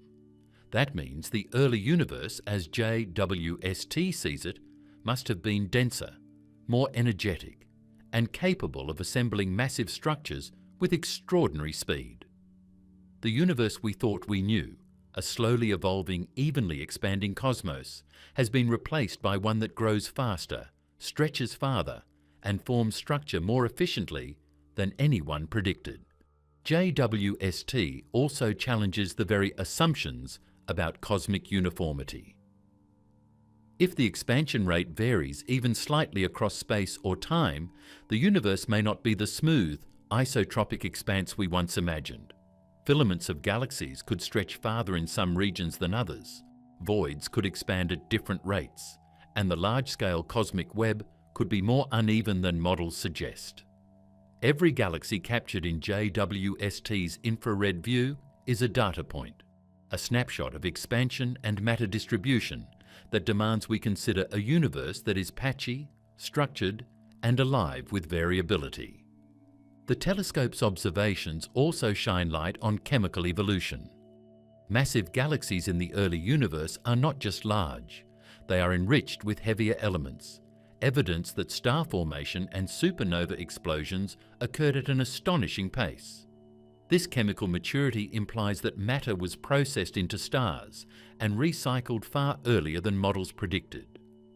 JWST shows us a universe where galaxies don't just form. They grow, evolve, and mature rapidly, creating a cosmos that is richer, denser, and more complex at early times than anyone expected. All of this ties back to the rescaling implied by JWST. The universe may be larger, denser, or structured differently than our old maps suggest. Distances need adjustment.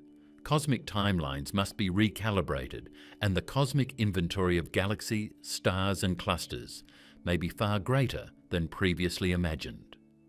JWST doesn't just measure, it exposes the hidden depth and complexity of the universe. It's a tool that forces theorists to rewrite equations, rethink models, and confront the possibility that everything we took for granted, the size of the observable universe, the growth rate of structures, the behavior of dark energy, must be reconsidered. Perhaps most strikingly, JWST connects the dots between expansion, matter, and cosmic structure. Faster expansion stretches distances, denser matter allows massive galaxies to form sooner, and dark energy shapes the evolution of the universe over billions of years. These elements are intertwined, and JWST is the first telescope powerful enough to reveal the full interplay. The result is a universe that is not only larger and faster expanding, but also more intricately structured, with galaxies, clusters, and cosmic filaments forming in ways that challenge everything we thought we understood. For scientists, this is both exhilarating and unsettling. Every measurement opens new questions. Could dark energy vary over time? Is matter distributed unevenly in ways that accelerate structure formation? Are our assumptions about the cosmic timeline fundamentally flawed? JWST doesn't provide all the answers, but it gives us something more valuable. Precise, undeniable observations that force us to confront the real universe, not the one our equations predicted. In the end, the implied rescaling isn't just a theoretical adjustment, it's a revolution in understanding. The universe JWST reveals is bigger, more complex, and more dynamic than ever imagined. Distances stretch, cosmic horizons expand, and the fundamental laws we've relied on are being tested in the harsh light of observation. Every galaxy, every star, every photon captured by JWST is a challenge to our assumptions, a piece of evidence that the cosmos is more intricate, more mysterious, and more awe-inspiring than we could have dreamed. JWST has forced science to look in the mirror and ask, what is the true scale of the universe? How fast is it expanding? How is matter distributed? How does dark energy behave? The answers will not come easily, but one thing is certain.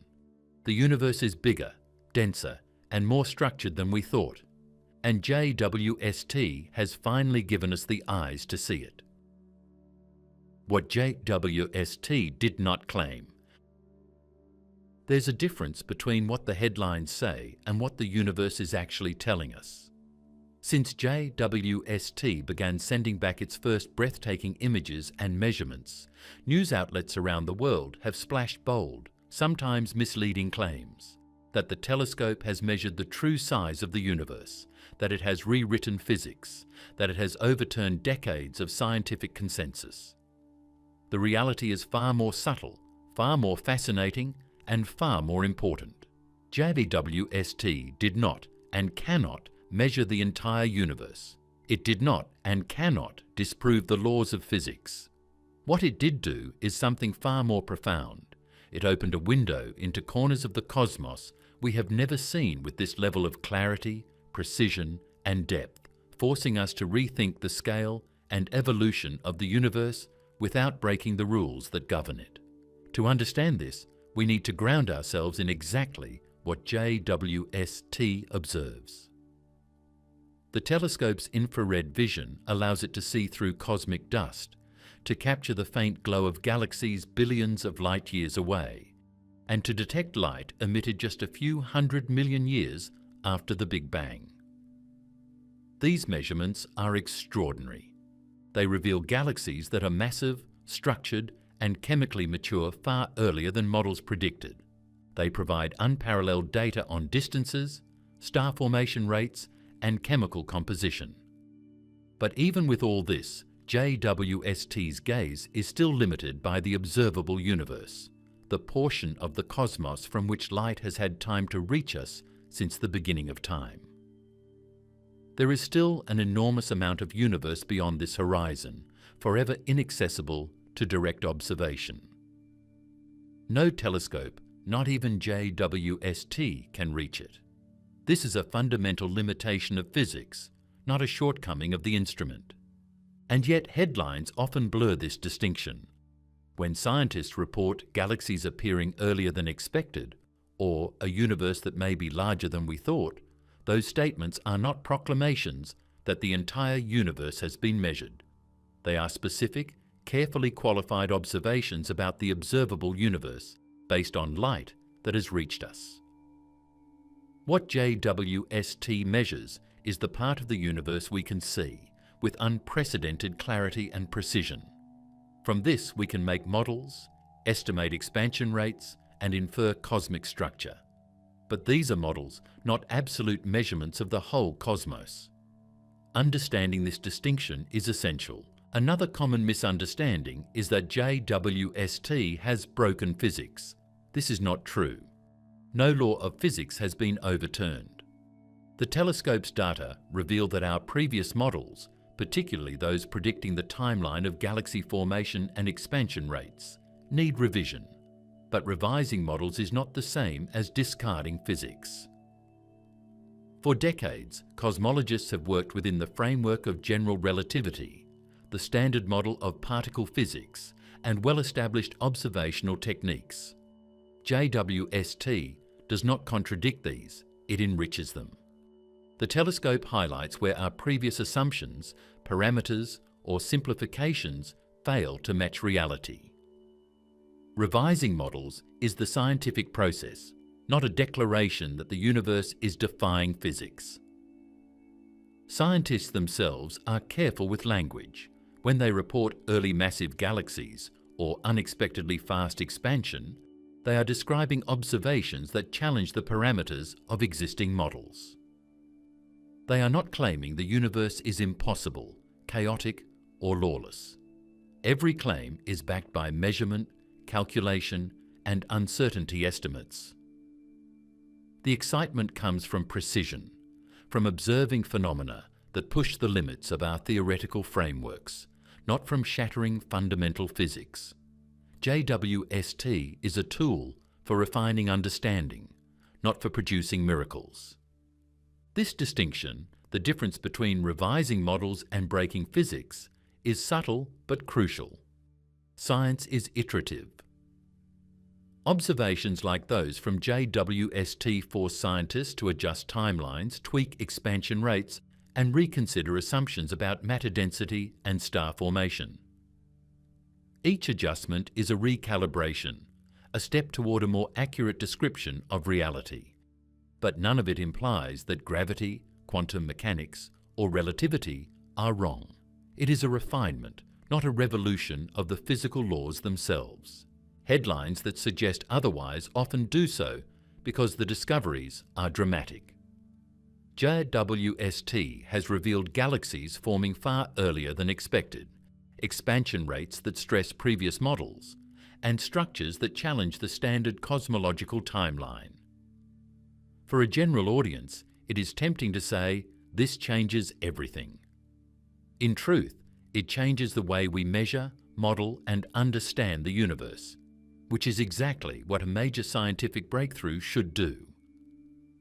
The telescope's discoveries are about precision, scale, and the richness of cosmic history, not about overturning Newton or Einstein. Despite this need for clarification, the importance of JWST's findings cannot be overstated. Even if it hasn't measured the entire universe, the data it has returned is among the most significant in decades. Observing galaxies billions of light years away, detecting structures that are chemically mature and massive earlier than predicted, and refining our estimates of expansion and cosmic scale are accomplishments that will influence astronomy for generations. This is the kind of discovery that shifts the baseline of what we know and what we consider possible. It is the sort of revelation that transforms textbooks, drives new research programs, and reshapes our understanding of cosmic evolution. Perhaps the most remarkable aspect is how JWST clarifies what we do not know. By revealing early massive galaxies and unexpected structures, the telescope highlights gaps in our models. It draws attention to uncertainties in dark energy behavior, matter density assumptions, and cosmic expansion histories.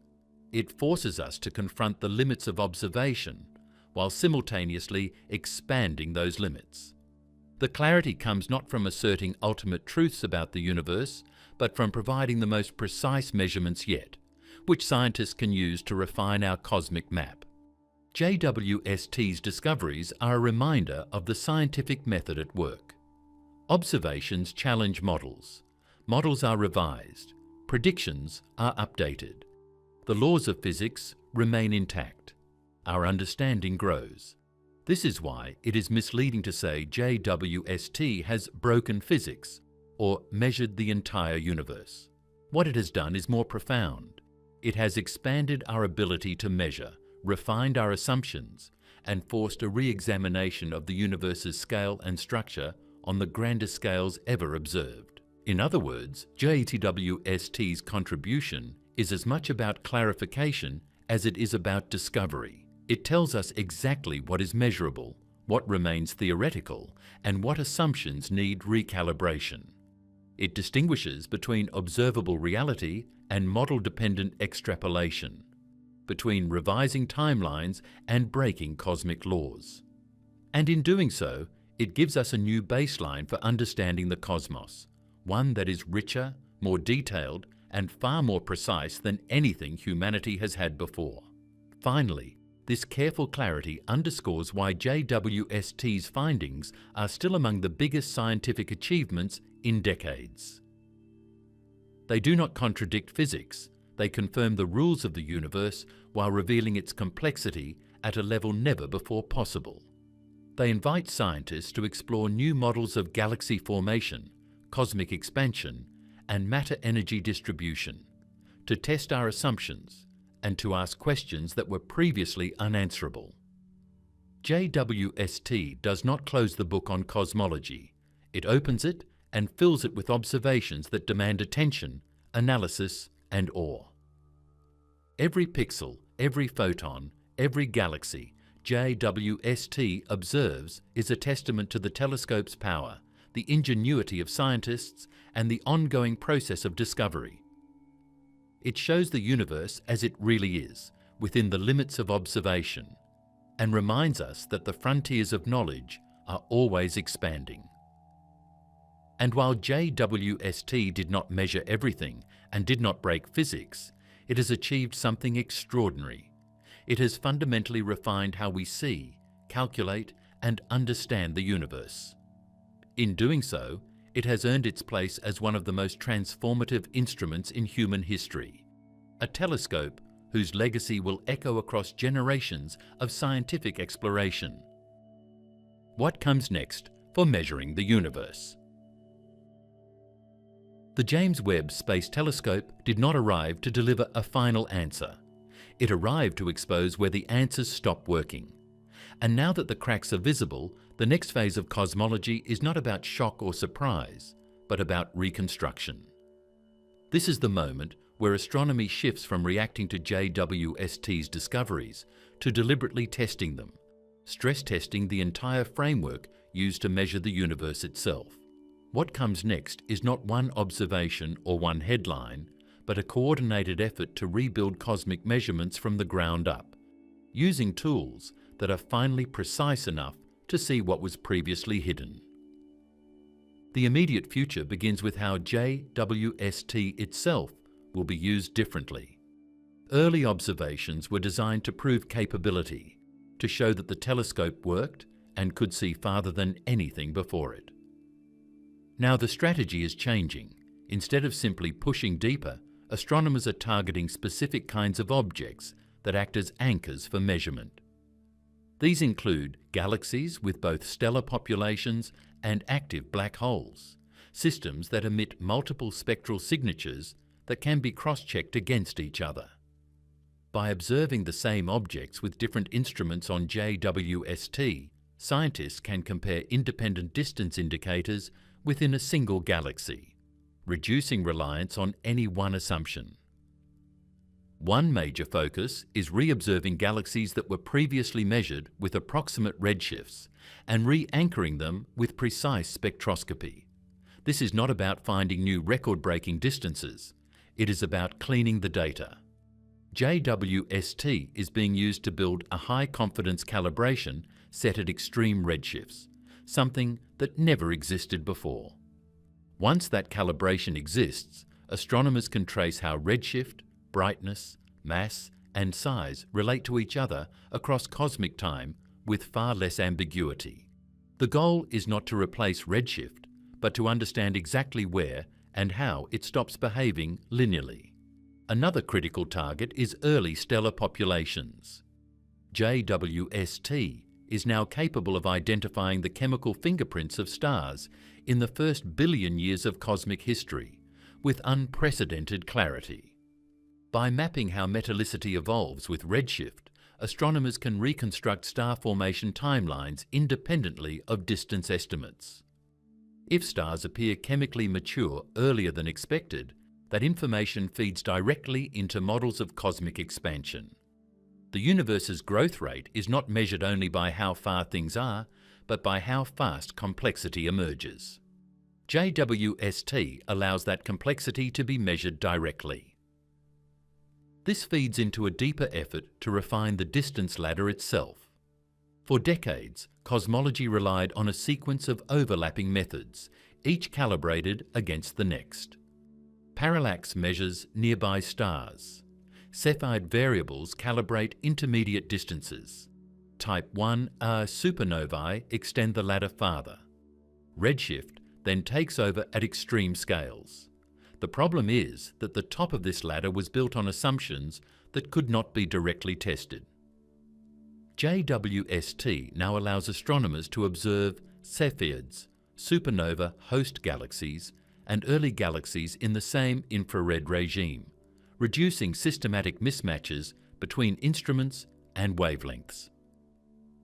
This is not glamorous work, but it is foundational. A universe measured consistently is very different from a universe measured approximately. As JWST continues, its datasets will also clarify the expansion history of the universe in its earliest phases.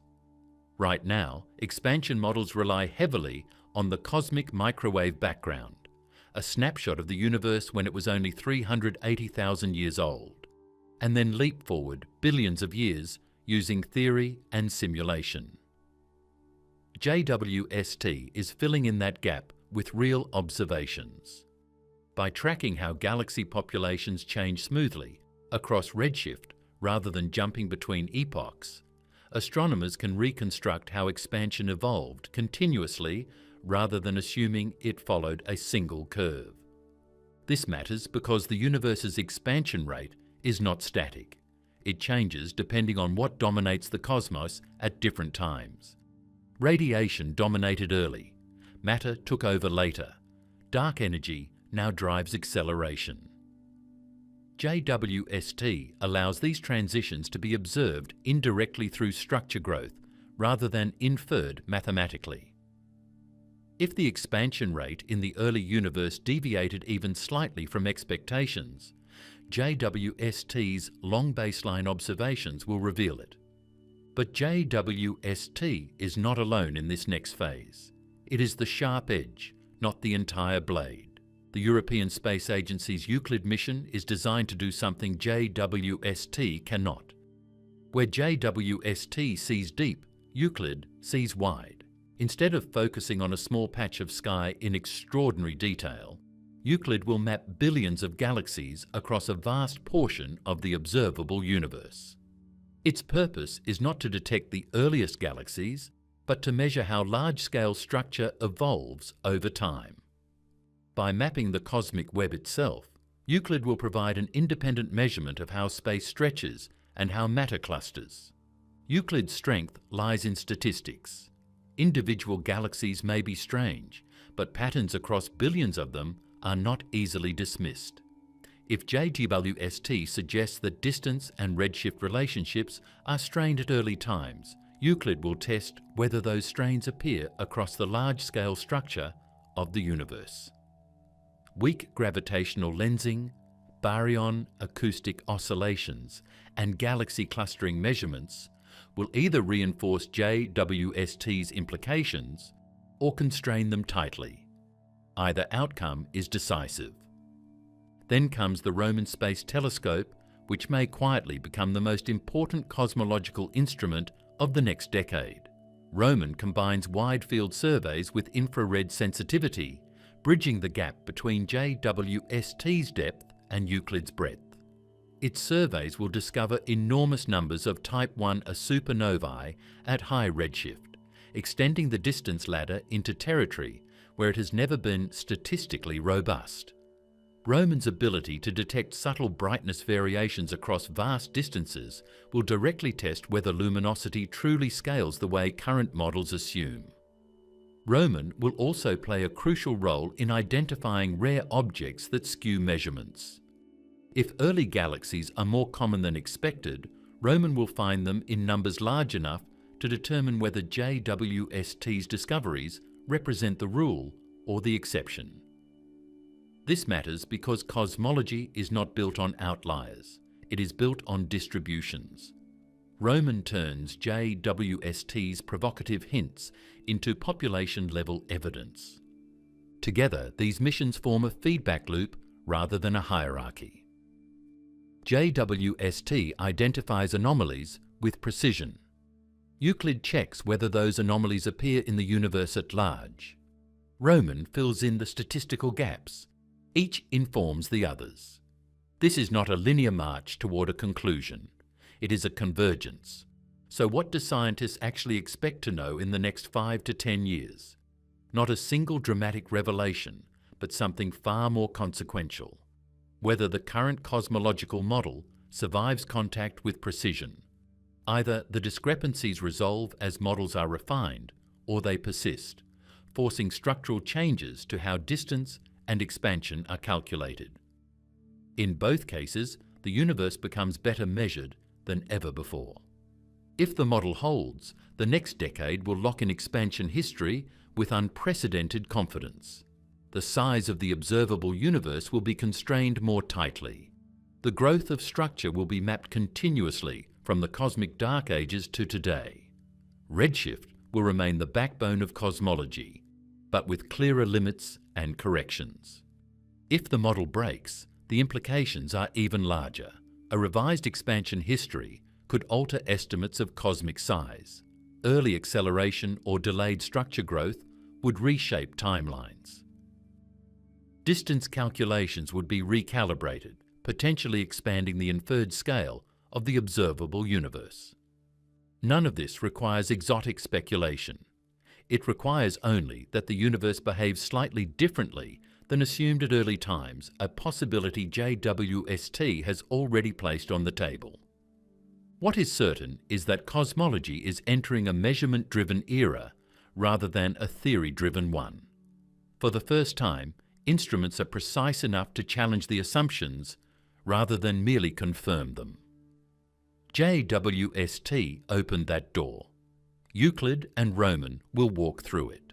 And over the next decade, the universe will not be reimagined. It will be remeasured.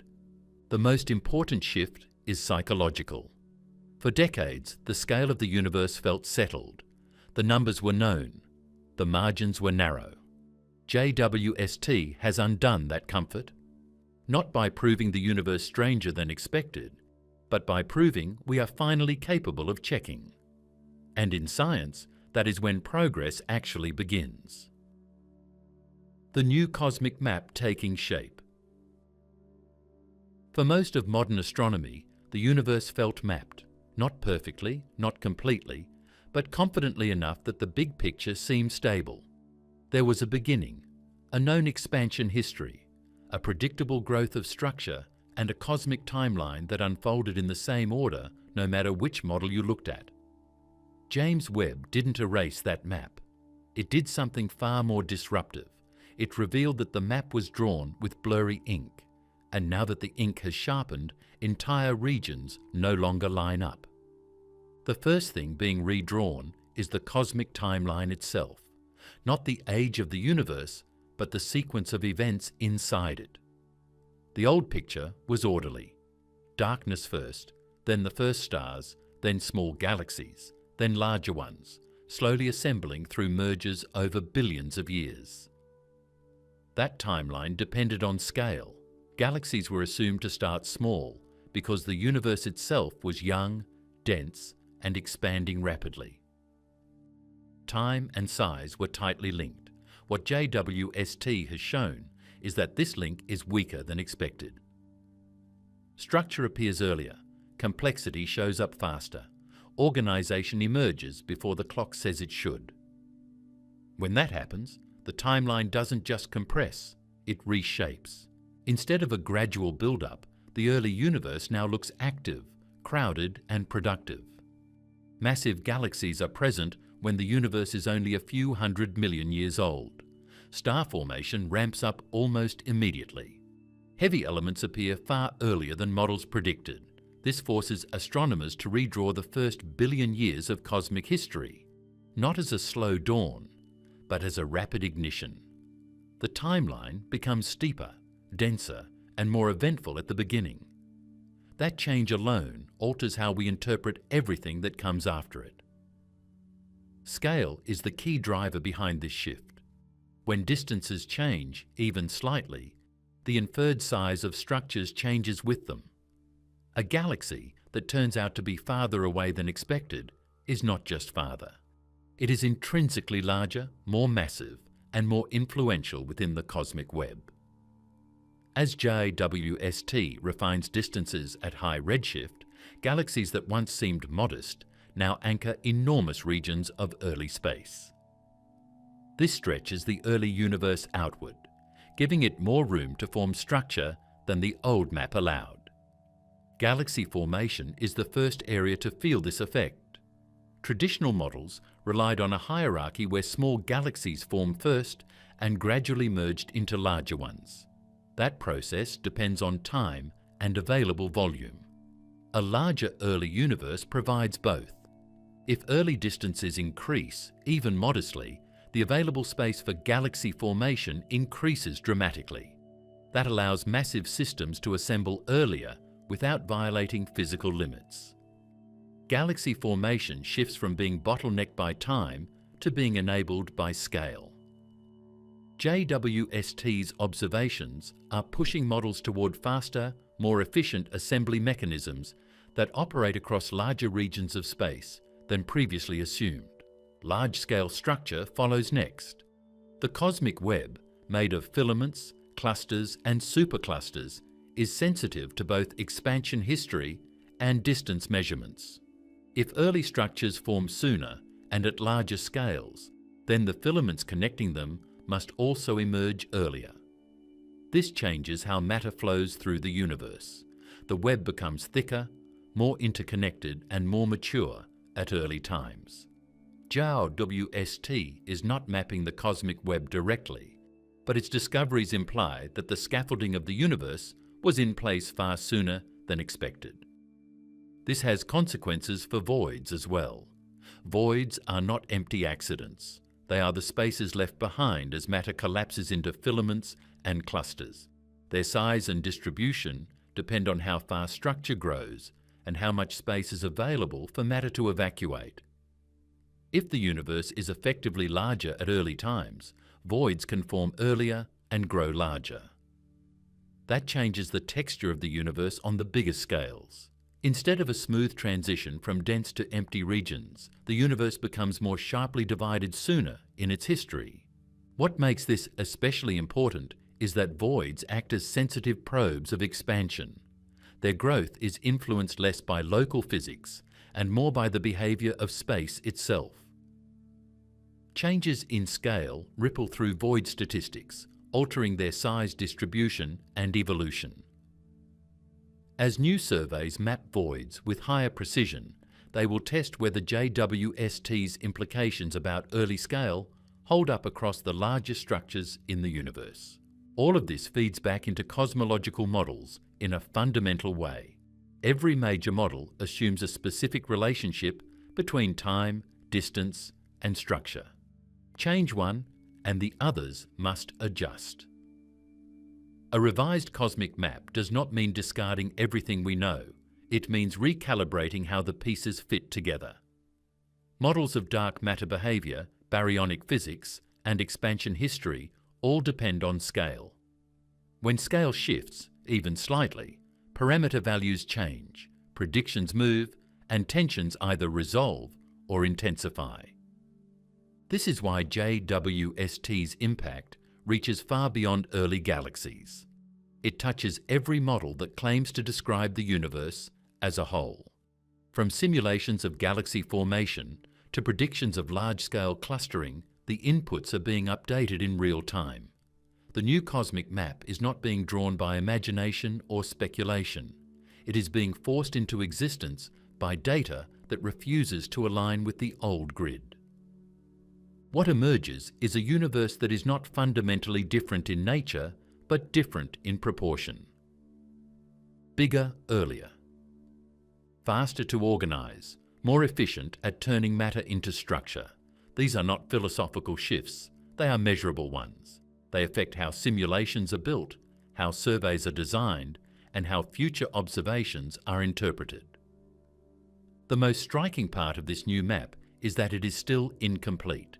JWST has illuminated the deep universe with unprecedented clarity, but clarity brings responsibility. Each new observation tightens constraints and removes excuses. As more data arrives, the map will continue to evolve, not toward chaos, but toward coherence. The question is not whether the map will change. It already has. The question is how far those changes propagate. What is certain is that cosmology has moved out of its comfort zone. The era of assuming the large-scale picture is finished is over. The universe is being measured again, with better tools and fewer assumptions. The new cosmic map taking shape is not just a revision. It is a reminder that scale matters, and when scale changes, everything else must follow.